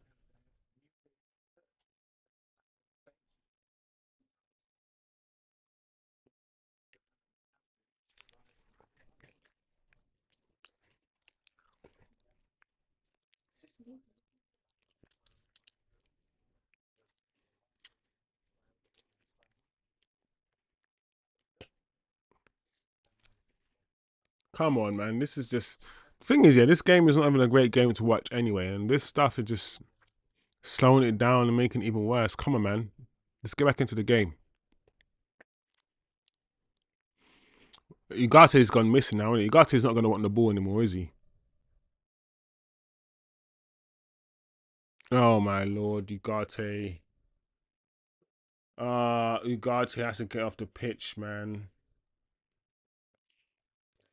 He's playing so badly, Ugarte. I can't even. I can't even understand what I'm seeing. This is poor now. This has gone from okay, this is not. This is okay. This is a bit scrappy, but now this is the last 7 minutes, guys. This has been poor. Ugarte is having a horror show. He didn't start the game well at all. His passing is just has been so bad. His inability to play under pressure, bro. That's the thing. Like you can just get at him. Look at him. He's conceding a foul now. That's the thing. He has to. He has to concede a foul. He just cannot play under pressure. And now I can see that Everton, anytime he gets the ball, Everton are just pressuring him. They are pressing. Ugarte especially. Ugarte is now going to become, if he does play, the pressing trigger for other teams. He's not having a good game at all, Ugarte.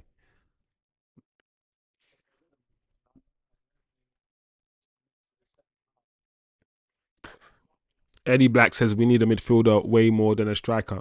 Bro, Eddie, I've been saying this. I've been saying, do you know what? We need a midfielder, bro. We should have sold Bruno and got two midfielders. Like, I don't understand.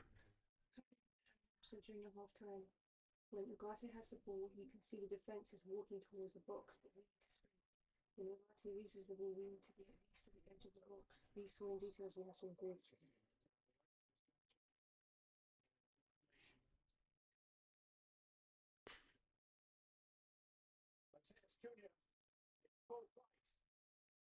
Humble.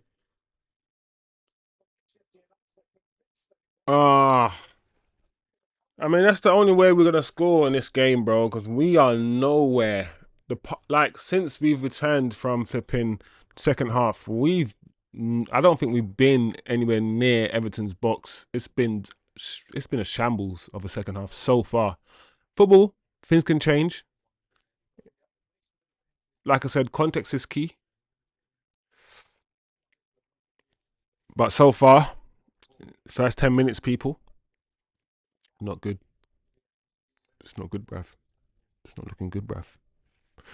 Eddie says the manager needs to back Ugarte and get him off. Yeah, but the manager's stubborn, bro. The manager, yeah, he's one of these managers who doesn't like to do the right things often. Like when you think the subs he's gonna make, he's gonna take Ugarte off. You think he's gonna do that? I bet he's not. I bet Ugarte is gonna finish the game. Like this manager's weird. So Luke Shaw finally getting taken off. He shouldn't have started the game, but it's like I said, preseason friendly, so people need their minutes.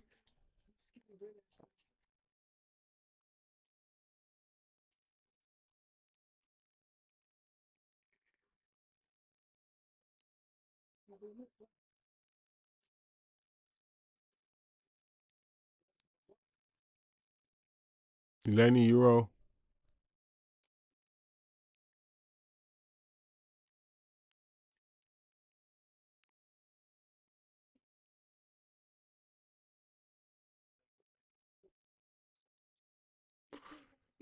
Uh Eddie says Ugarte is the new Wan Bissaka at United. The other teams are gonna target him. He will become the scapegoat. Yeah, it's a shame, bro. But I just don't get it, bro. Like he's just not. He just he's not a baller, and we need someone who can pass the ball. So let's see what happens. So Mason Mount. So you got. So he took Mainu off. What did I say, people? What did I say? When you think, yeah, this manager will have easy decisions to make, like taking off, yeah, Ugarte. But rather than doing that, yeah, he will keep Ugarte on and do something weird. And what did he go and do? This manager has taken off Kobe Mainu and left Ugarte on the pitch. He's taken off, look, and it almost walked through. This manager took off Ugarte and left took off Mainu and left Ugarte on the pitch. So now we got Bruno and Ugarte in the double pivot. We got Mason Mount and Ahmad in the tens, like we saw against Bournemouth. Yeah, people. This is a well drilled Everton team. Moyes' teams are always well drilled.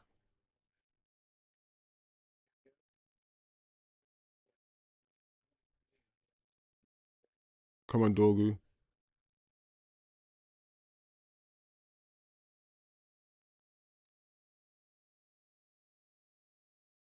All right, Bruno, keep the ball. Bruno, you're playing in a double pivot now, so you have to play a bit more responsibly. So please just keep the ball and keep things simple when you need to.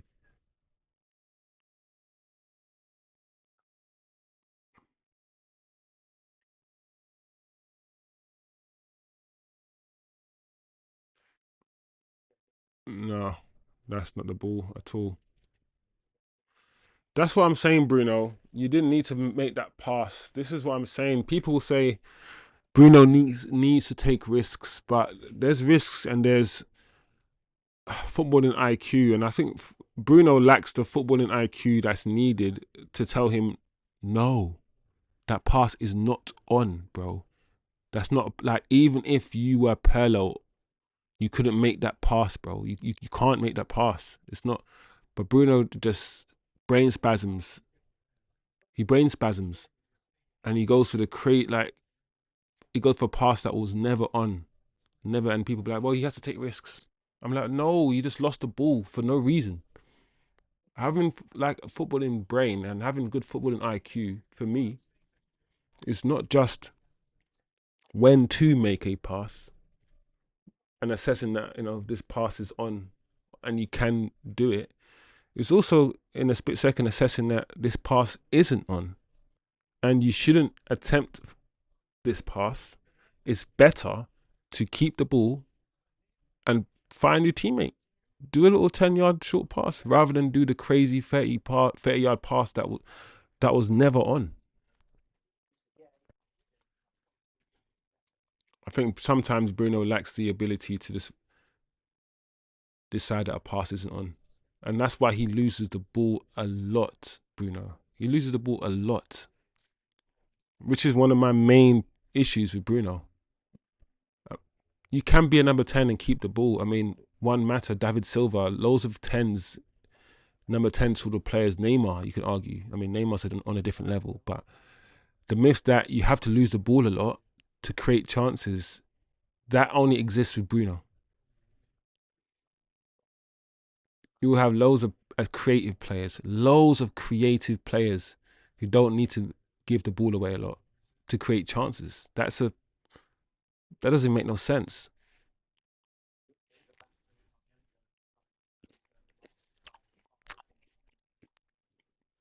Eddie, I had a feeling, bro. Eddie. Like, watching this match is giving me PTSD from last season when this manager was just doing the weirdest stuff, man. The weirdest stuff. Making decisions that were just getting me angry.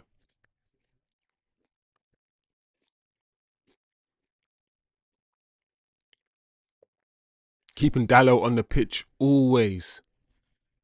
And it's going to be a similar season. We're going to see Dorgu and Bruno on the pitch always. That's what we're going to see, man. I just want him to drop Bruno one time. Dallo cannot be starting for us.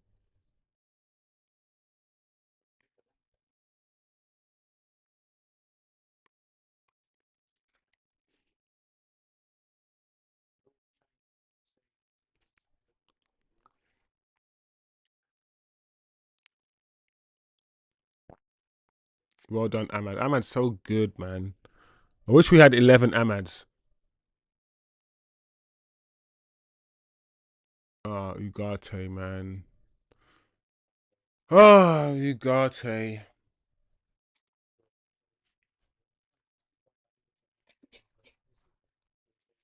Ugarte is not having a good game at all. But, Man United have 62% possession. So we've had the ball. We're just doing nothing with the ball at all against this well-drilled Everton side. In the first half, we had a few moments, especially on a counter where we looked dangerous. This half, we've shown nothing. We've offered no attacking threat at all. We've been unable to build up from the back. That's something that's very, very evident. We still don't know or not very good at transitioning, at building up from the back, pushing a team back. Yes, penalty. We're not good at doing that at all. We need a striker. I think that is clear. I think everyone could admit that. That's easy. Bring in Sesko as soon as possible because it looks like Højlund might not even get a run out. Is that because I don't know what people are saying? How much are we going to look at the fact that Højlund didn't start the game? And 64 minutes gone. He hasn't been brought on, Højlund. He hasn't been brought on. We've literally played this whole match without a striker.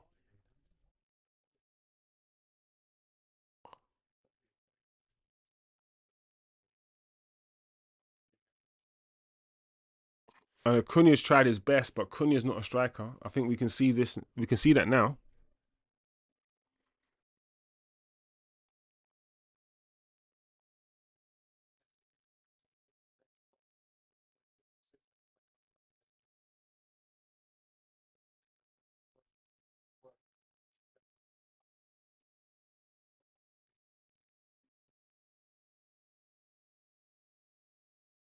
Oh no, Dorgu's down. Is that Dorgu? Who's that? No, Heaven. You got elbow in the eye. Bro, come on, man. Ooh.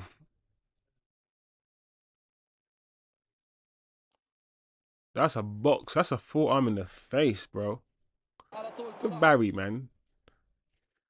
Slap a man in the flipping face, wrestling style. That forearm, that wrestling forearm punch. All right, guys. Well, this game is getting drier and drier as the minutes tick away, bro. I said 3-1.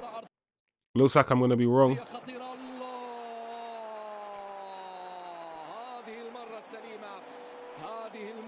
Ugh.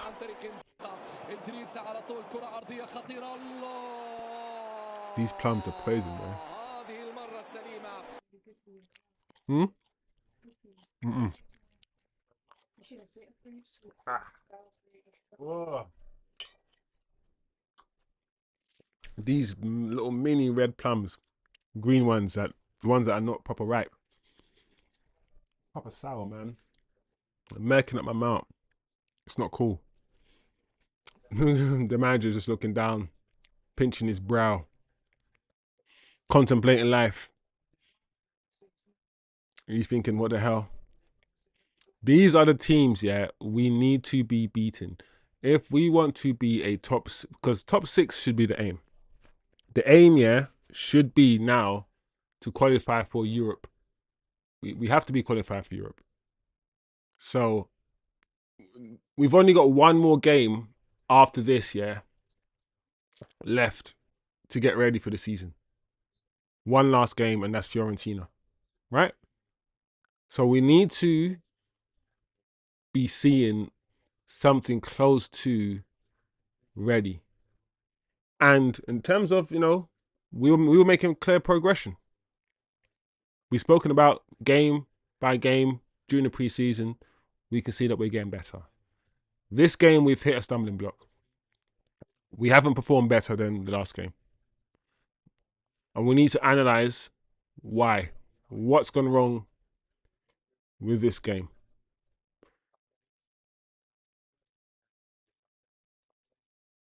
Oh, what's Dallo doing? What was Dallo doing there? I don't even know what he was trying to do. It was such a strange...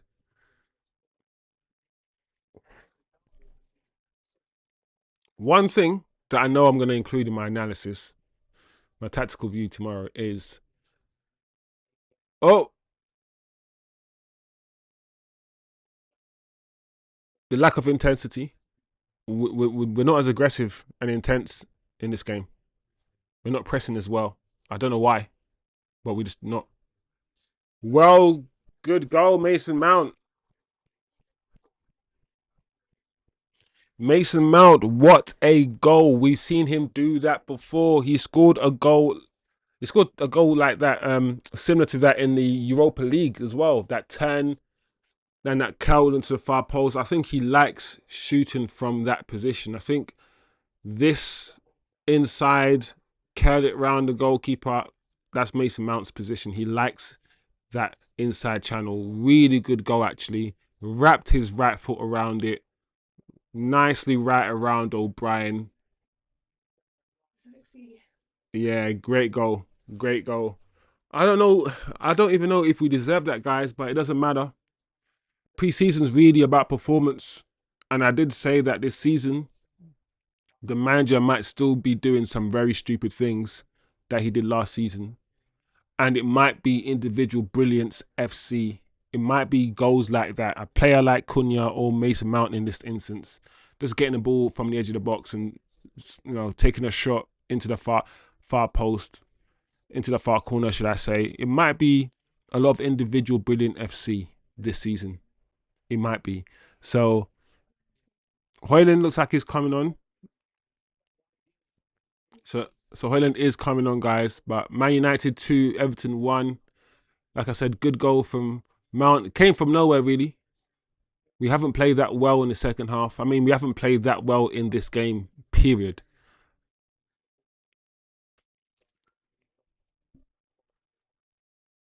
Barry looks all right, He's definitely, in terms of his physicality, made for the Premier League. I need to look at his game properly, but he looks okay so far. Only initial assessment, though, All right, so now we're goal ahead again.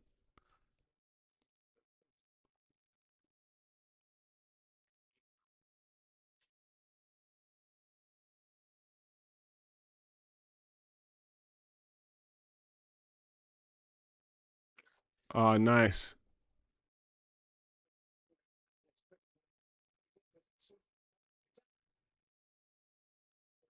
Oh, Ahmad. I like that move. That's a good move. Bruno and Ahmad, one-touch football. 1-2 between each other. If only Ahmad was right-footed, man. Take that on your right foot, Ahmad. Shoot.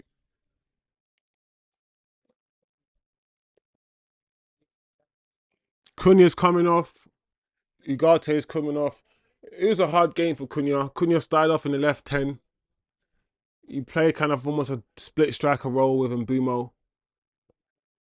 Got on the ball a few times, tried to influence the game. He was really on the peripheries of the game. I'm not going to blow smoke up Cunha's arse just because he's our new signing. He was in the peripheries of today's game. He didn't insert himself in the game like he did in other games. He didn't drop... Oh, my Lord, Dorgu. In other games, Cunha would drop deeper just to pick the ball up, drop a shoulder. This game he was not involved in coming deeper. Maybe it's because he was playing up front and he was playing more up front rather than in that 10 role. Especially in the second half, he was playing as our striker. And I think the manager is potentially getting ready for life without Højlund. Because I've said on my channel, what if we get Sesko and Sesko's not match fit and we can't start him and we've sold Højlund and Xerxes still injured? We're going to have to play Cunha or MBEUMO up front, right? So maybe this is the manager getting ready and seeing if it works. Seeing what Cunha's like up front, seeing what MBEUMO's like up front, seeing what it's like if we start those three. I think we could see Cunha, MBEUMO and Bruno.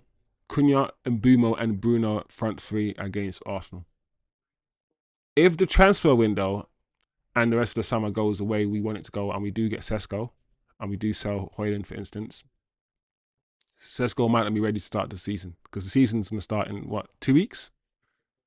So we might see Bruno, Cunha and MBEUMO. In fact, we might see Ahmad. I still think Ahmad will be in the... There we go. Bruno hits it into space. Even that pass from Bruno wasn't a good pass. Oh. But let's see. Let's see.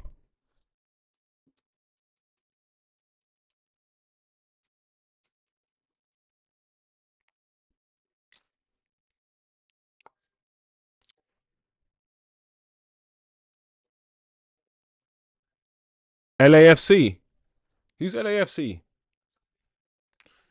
Let's look at what's going on with Heung-min Son. Apparently he's gone to LAFC.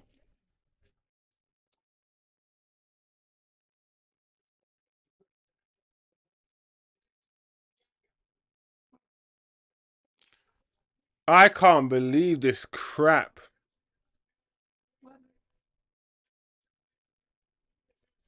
What is this nonsense? This is some stupidness.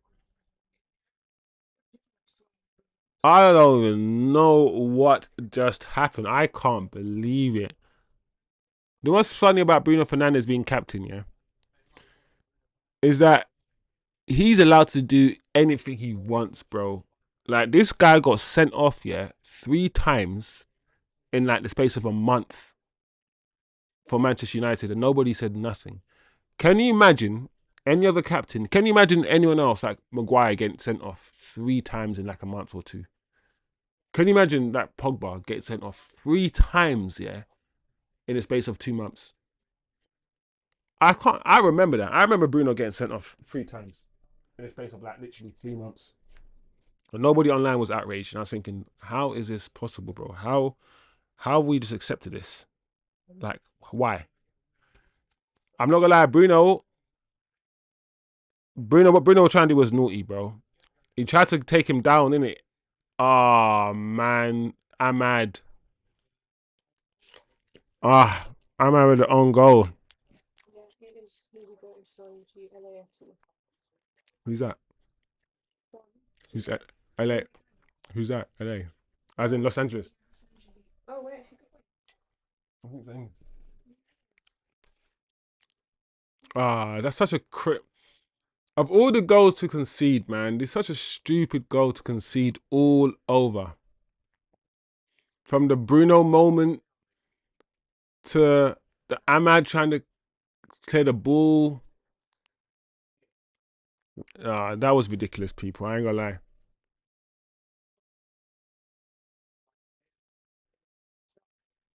Look how Everton are playing so with cohesion and succinct. Mount, bro, just give it to heaven. That should be a booking as well, referee, to be honest.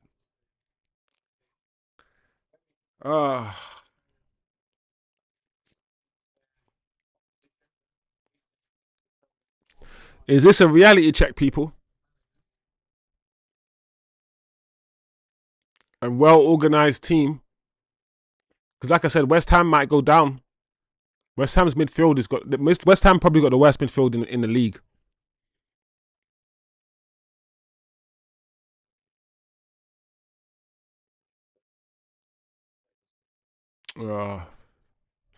It's interesting that Dallo is playing a lot higher up, yeah, now that he's on the right-hand side.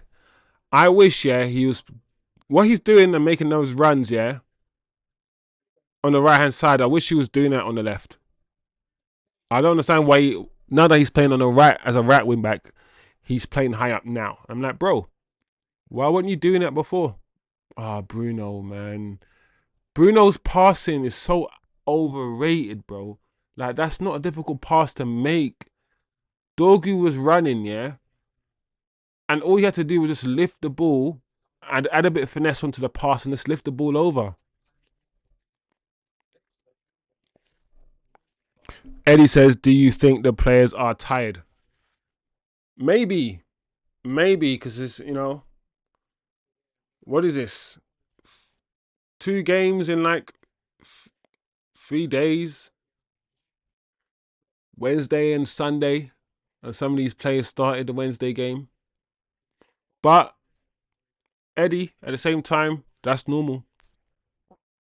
In a normal season, these same players, a lot of them will be starting Thursday in the Europa League. And most of the same players will be starting the next game on Sunday. I mean, Bruno plays every game. Bruno plays last season, Sunday, Thursday. He didn't miss a game, hardly, apart from when he got sent off. And so, yeah, but I hear you, though. Maybe fatigue has got a part to play in the lack of intensity, the lack of like aggression. It's not the same as previous games. It's not the same.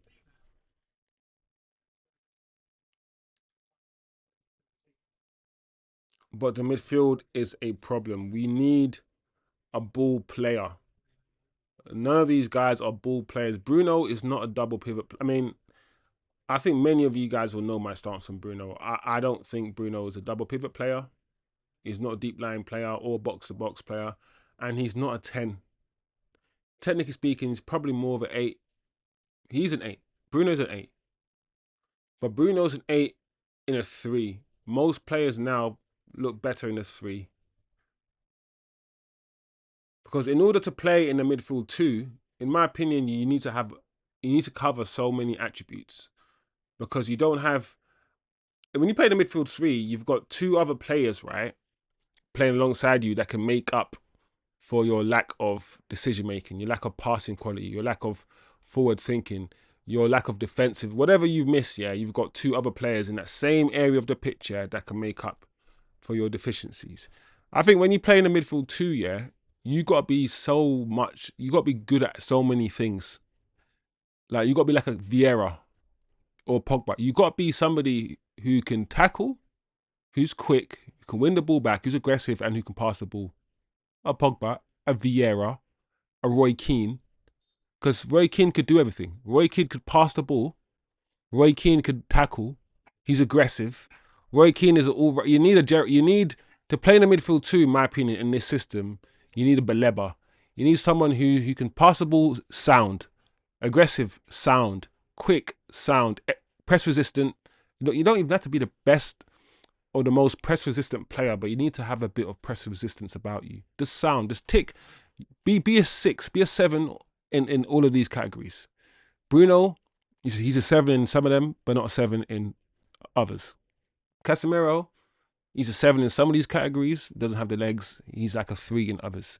Ugarte, we need like that complete midfielder. And we don't have that player. Casemiro actually is probably the closest, yeah, we have to that type of footballer, but he just doesn't have the legs. Casemiro no longer has the speed, the tenacity. He has the aggression. He's aggressive, but he doesn't. He's not. The play goes past Casemiro. So we need a footballer, bro. We need someone in the middle of that park. We do. 100 million down the drain. Bruno Fernandes is here again. See, I made it a bit more calypso. I made it a calypso for you, Eddie. 100 million down the drain. Bruno Fernandes is here again. Yeah, man, that's 100 million we could have got for this guy. But look at us.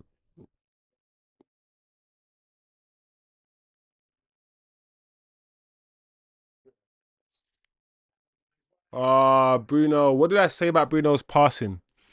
Bruno's passing is so overrated. That ball, once again, to Dallo wasn't a difficult pass to make, man. It really wasn't.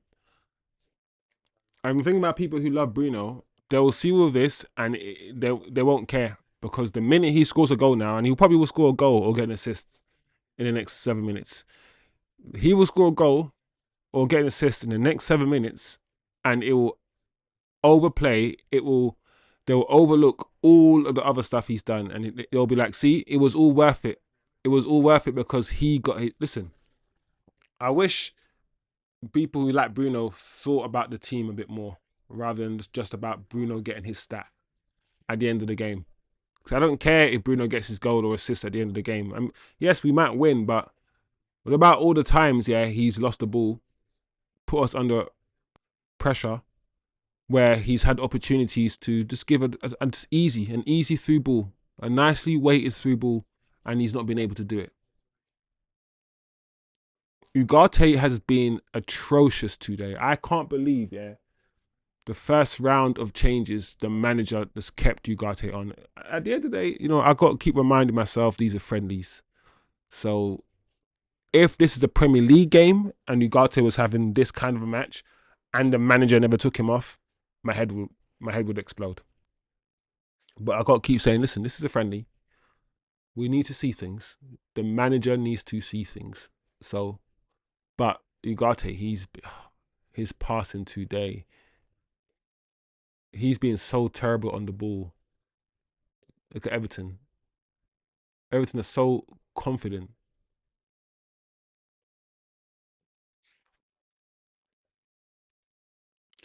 It's not a good watch, people. This game has not been a good watch at all. The quality has been so poor.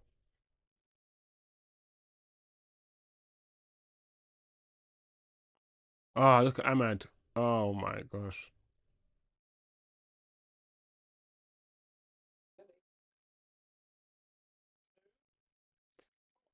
This is dead.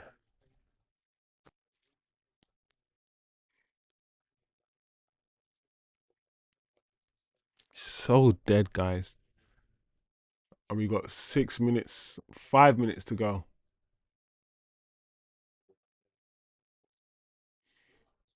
And the more we're heading towards 90 minutes, the more I can start putting the whole match now into context.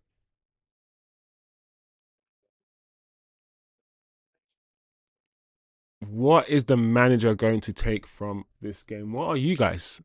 What's the chat going to take from this game?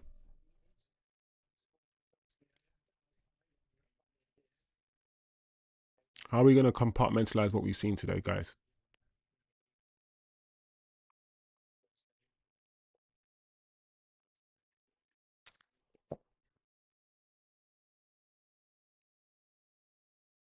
The same problems, the same issues that we know exist. The midfield, the balance. Ugarte, not good on the ball.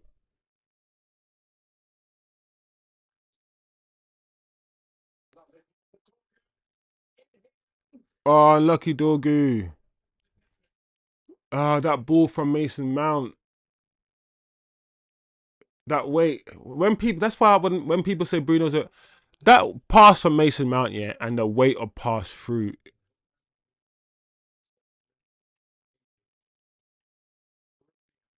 Beautiful. Dorgu had to pass it though. I'm not gonna lie, yeah.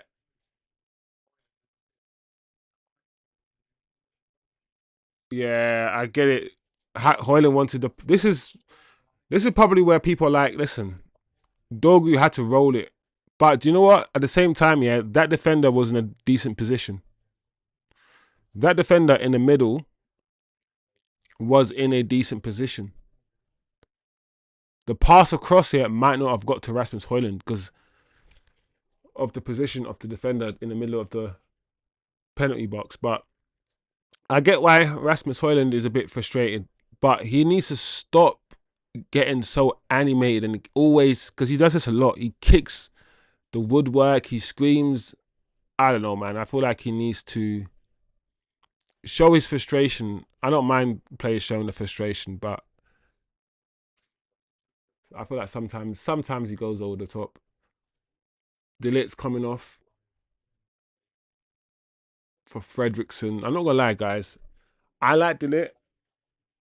I I thought, yeah, when we got Delit, yeah, Delit would be so much better than Maguire, so far clear of Maguire that it would be no questions, no conversations need to be had. But I still think he's better, but I don't think there's a huge there's levels in it. Like Maguire's played games and Maguire's won us games and Maguire's been decent in a lot of games. And I thought Delit would be so far ahead that it's going to be no questions asked. But when some people in the fan base are wanting Maguire to start over Delit, then you know one of these two, or maybe a mixture of these things have happened. Either Delit has not been as impressive as you thought he was going to be, Maguire's improved, or a combination of the both. But either way, I thought it was going to be this easy, this clear. Delit was going to be clear of Maguire.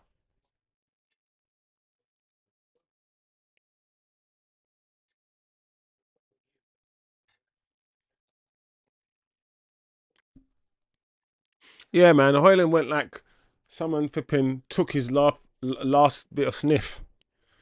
You know the ones when you're planning to get high and you know you can't get high and flipping. There's no one around for like a couple months. You just that's how he was acting, bro. Man was acting like he's got the biggest cop block of the century, bro. He always does that though. It's not the first time I've seen Hoyland react that way. Especially playing with Garnacho. Last season, we saw Hoyland like that often, bro. But I get it at the same time, man.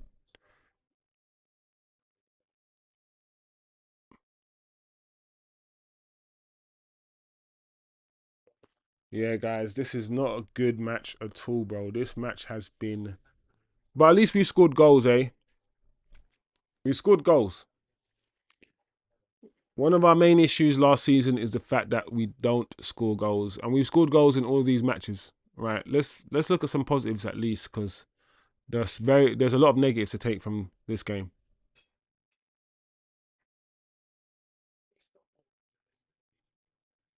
But I must also remind myself it's a preseason game.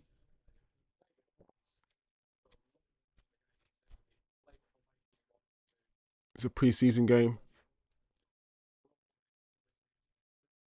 Uh the way Bruno just toe punts it.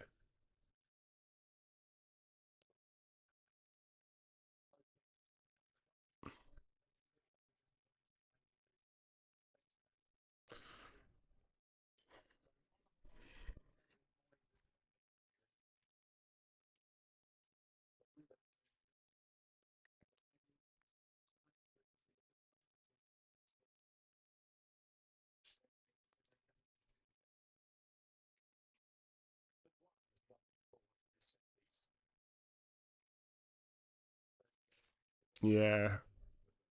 2 minutes left of added time, guys. I am tired as well from this game. Not the best game. I think we had more fun watching the game before. I feel like the vibe in the game before was better.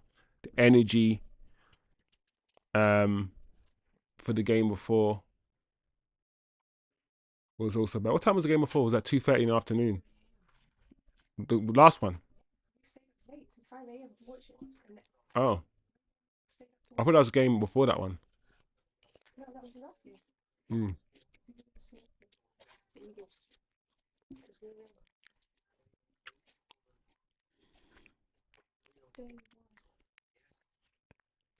Yeah, man, this game ain't been it at all, bruv.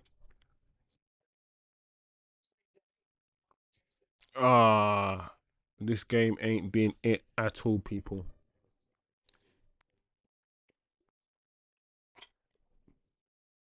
But smash the like, people. If you're new to the channel, let me know what you guys thought of the game. I'm gonna do my match reaction straight away. So after the stream, I'm gonna give you guys my full thoughts on the game in my match reaction. Summarize what I really think. I've done a lot of analysis of the game during the game. I've spoken to you about the game, but I haven't really summarized my points and given you, a summarized opinion. So there we go. We're still here. There's still a minute to go. Let's see if we can win the game.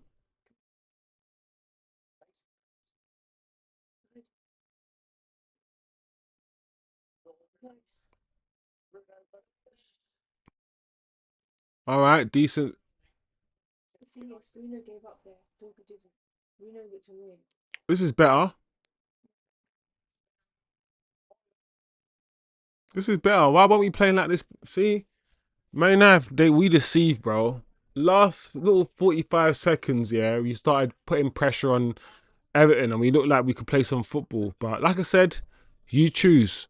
Casemiro, better on the ball, not so good off the ball. Ugarte, better off the ball, not so good on the ball. You're stuck between a rock and a hard place with regards to the midfield combination. The midfield combination, you're stuck between a rock and a hard place. There isn't a combination that works. Today, the midfield didn't work. Today, the left-hand side didn't work. We were not an attacking threat down the left-hand side at all. We have to talk about it.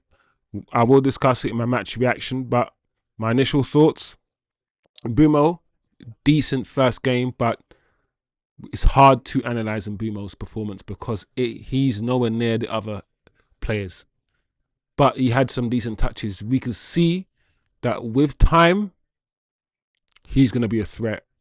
But MBEUMO he's not the link man that Ahmad is. You can straight away tell the difference. You can see the difference between how Ahmad's going to play that flipping right 10 and how MBEUMO's going to play the right 10.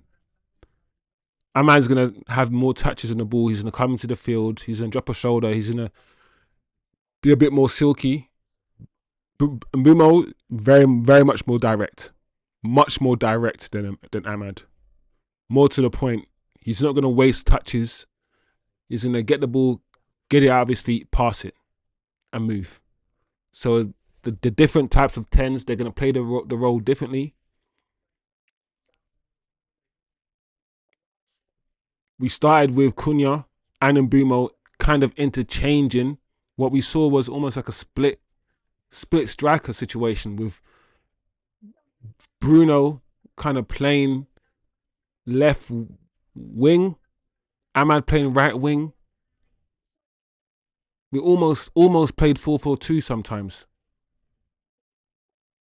And then often, and other times, you see Cunha and MBEUMO switching positions. Sometimes MBEUMO was occupying the attacking position, the striker position. Sometimes Cunha was. I don't know if it worked today.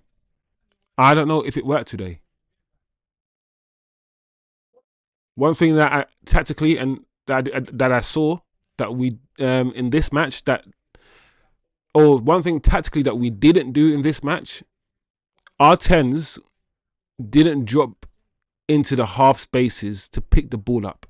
I said one thing we did well, right, is that Cunha and Amad, not Cunha actually, but Mount and Amad in the last game, they dropped really deep, right, to pick the ball up from the defense or from the goalkeeper. And the defender who's marking them, Mount and Amad, they weren't going to follow them all the way back. So they were the free men often. That didn't happen this match. MBEUMO and Cunha, or MBEUMO and Bruno, they didn't drop deep to collect the ball. They stayed. I kept saying, Cunha and MBEUMO, they really stayed up the pitch. So we eventually started getting swamped in the midfield.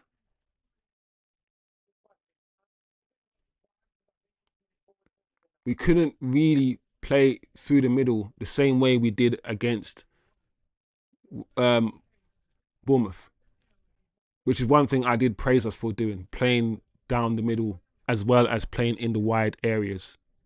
So a lot of questions asked by Everton. The manager's going to have to address these things. We still don't really know what team the manager is going to start against Arsenal. We should really start getting an indication. I'll be very curious to see what the chat thinks, who the chat thinks we're going to start against Arsenal based on what they've seen. I'll be curious to find out if the chat, how much is the chat looking into these games in terms of the Arsenal game? How much are the chat looking into the fact Rasmus didn't start?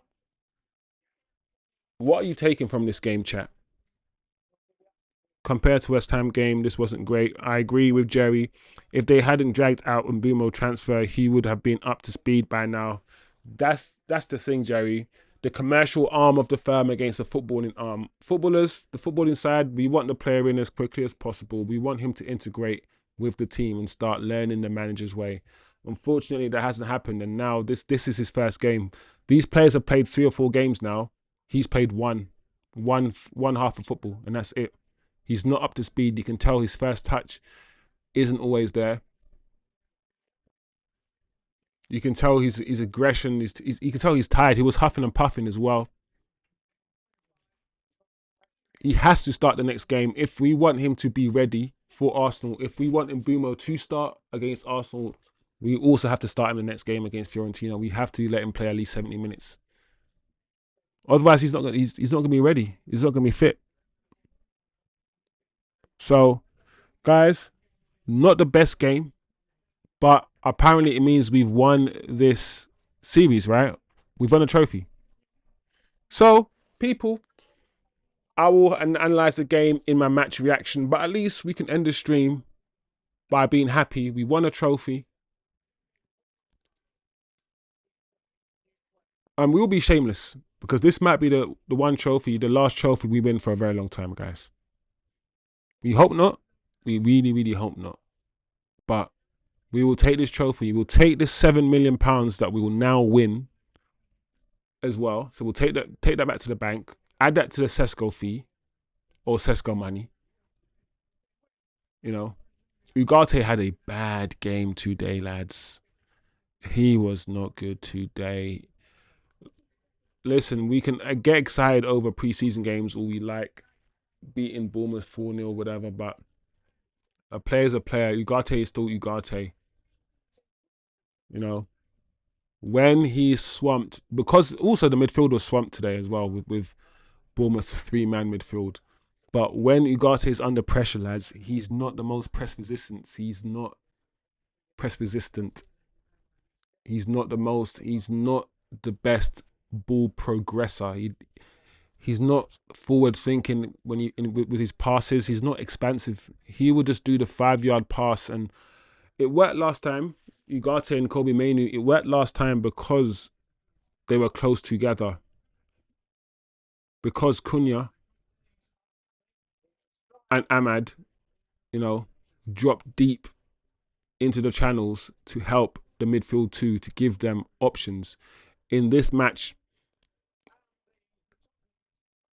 the midfield too, look at us waiting. Look, we're waiting to lift the trophy.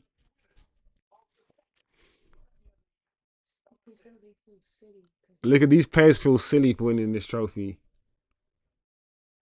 They didn't even lift it, they just put it on the side. What's happening? They didn't even lift it or celebrate. Oh no, man. This is funny. It's like, man, them feel embarrassed holding the trophy, you know. I feel like man, am I embarrassed winning a trophy. Bro, don't be embarrassed winning a trophy, bro. It looks like I don't want this. It's like, you know, when the guys are giving something like really girly to hold. You know when a girl gives a guy their handbag to hold for, like, when you're little, when you went on a date when you're 14, and your girlfriend used to give you like their handbag to hold for like 5 minutes, and you're walking down the street holding a handbag, and you're like, oh, I don't want this. Well, I don't hold your handbag. I'm not gay. Those, you know, those little silly things you said when you're little. That's what it looks like. Nobody wants to touch the trophy. It's got the leggies on it. You're gonna catch the leggies if you touch the trophy. I don't know, mate. The players look like they're embarrassed. It looks like they're embarrassed to win the trophy, but Mbeumo's not embarrassed. It's his first trophy at Man United. He's only been there a few weeks and he's won a trophy. So, we'll be shameless, bro. The first trophy, the first important trophy of the season, won. Yes, we've got it in the bag. Not a good performance, guys. Not a good performance. Stay tuned. Watch out for the match reaction. It is coming up. I'm gonna gather my thoughts about the match and record my match reaction, and it will be up shortly, guys. So yeah, that's it, man. It's been lovely as usual. A bit of a downbeat watch along, if I'm being honest. The game wasn't the greatest. It wasn't a fun game to watch. Wasn't a lot of things to talk about as well. So not the greatest game to talk about, but it is what it is. We will have to learn from this and we'll have to move on. The manager will have to watch this. Please watch this, manager. Absorb what you've seen and understand who these players are. Understand their limits. Understand their capabilities. Please understand what they can do and make sure the team that starts against Arsenal is the best possible, the strongest possible team. No crap, no foolishness. Please, Amrim. I beg you. Anyway, guys, see you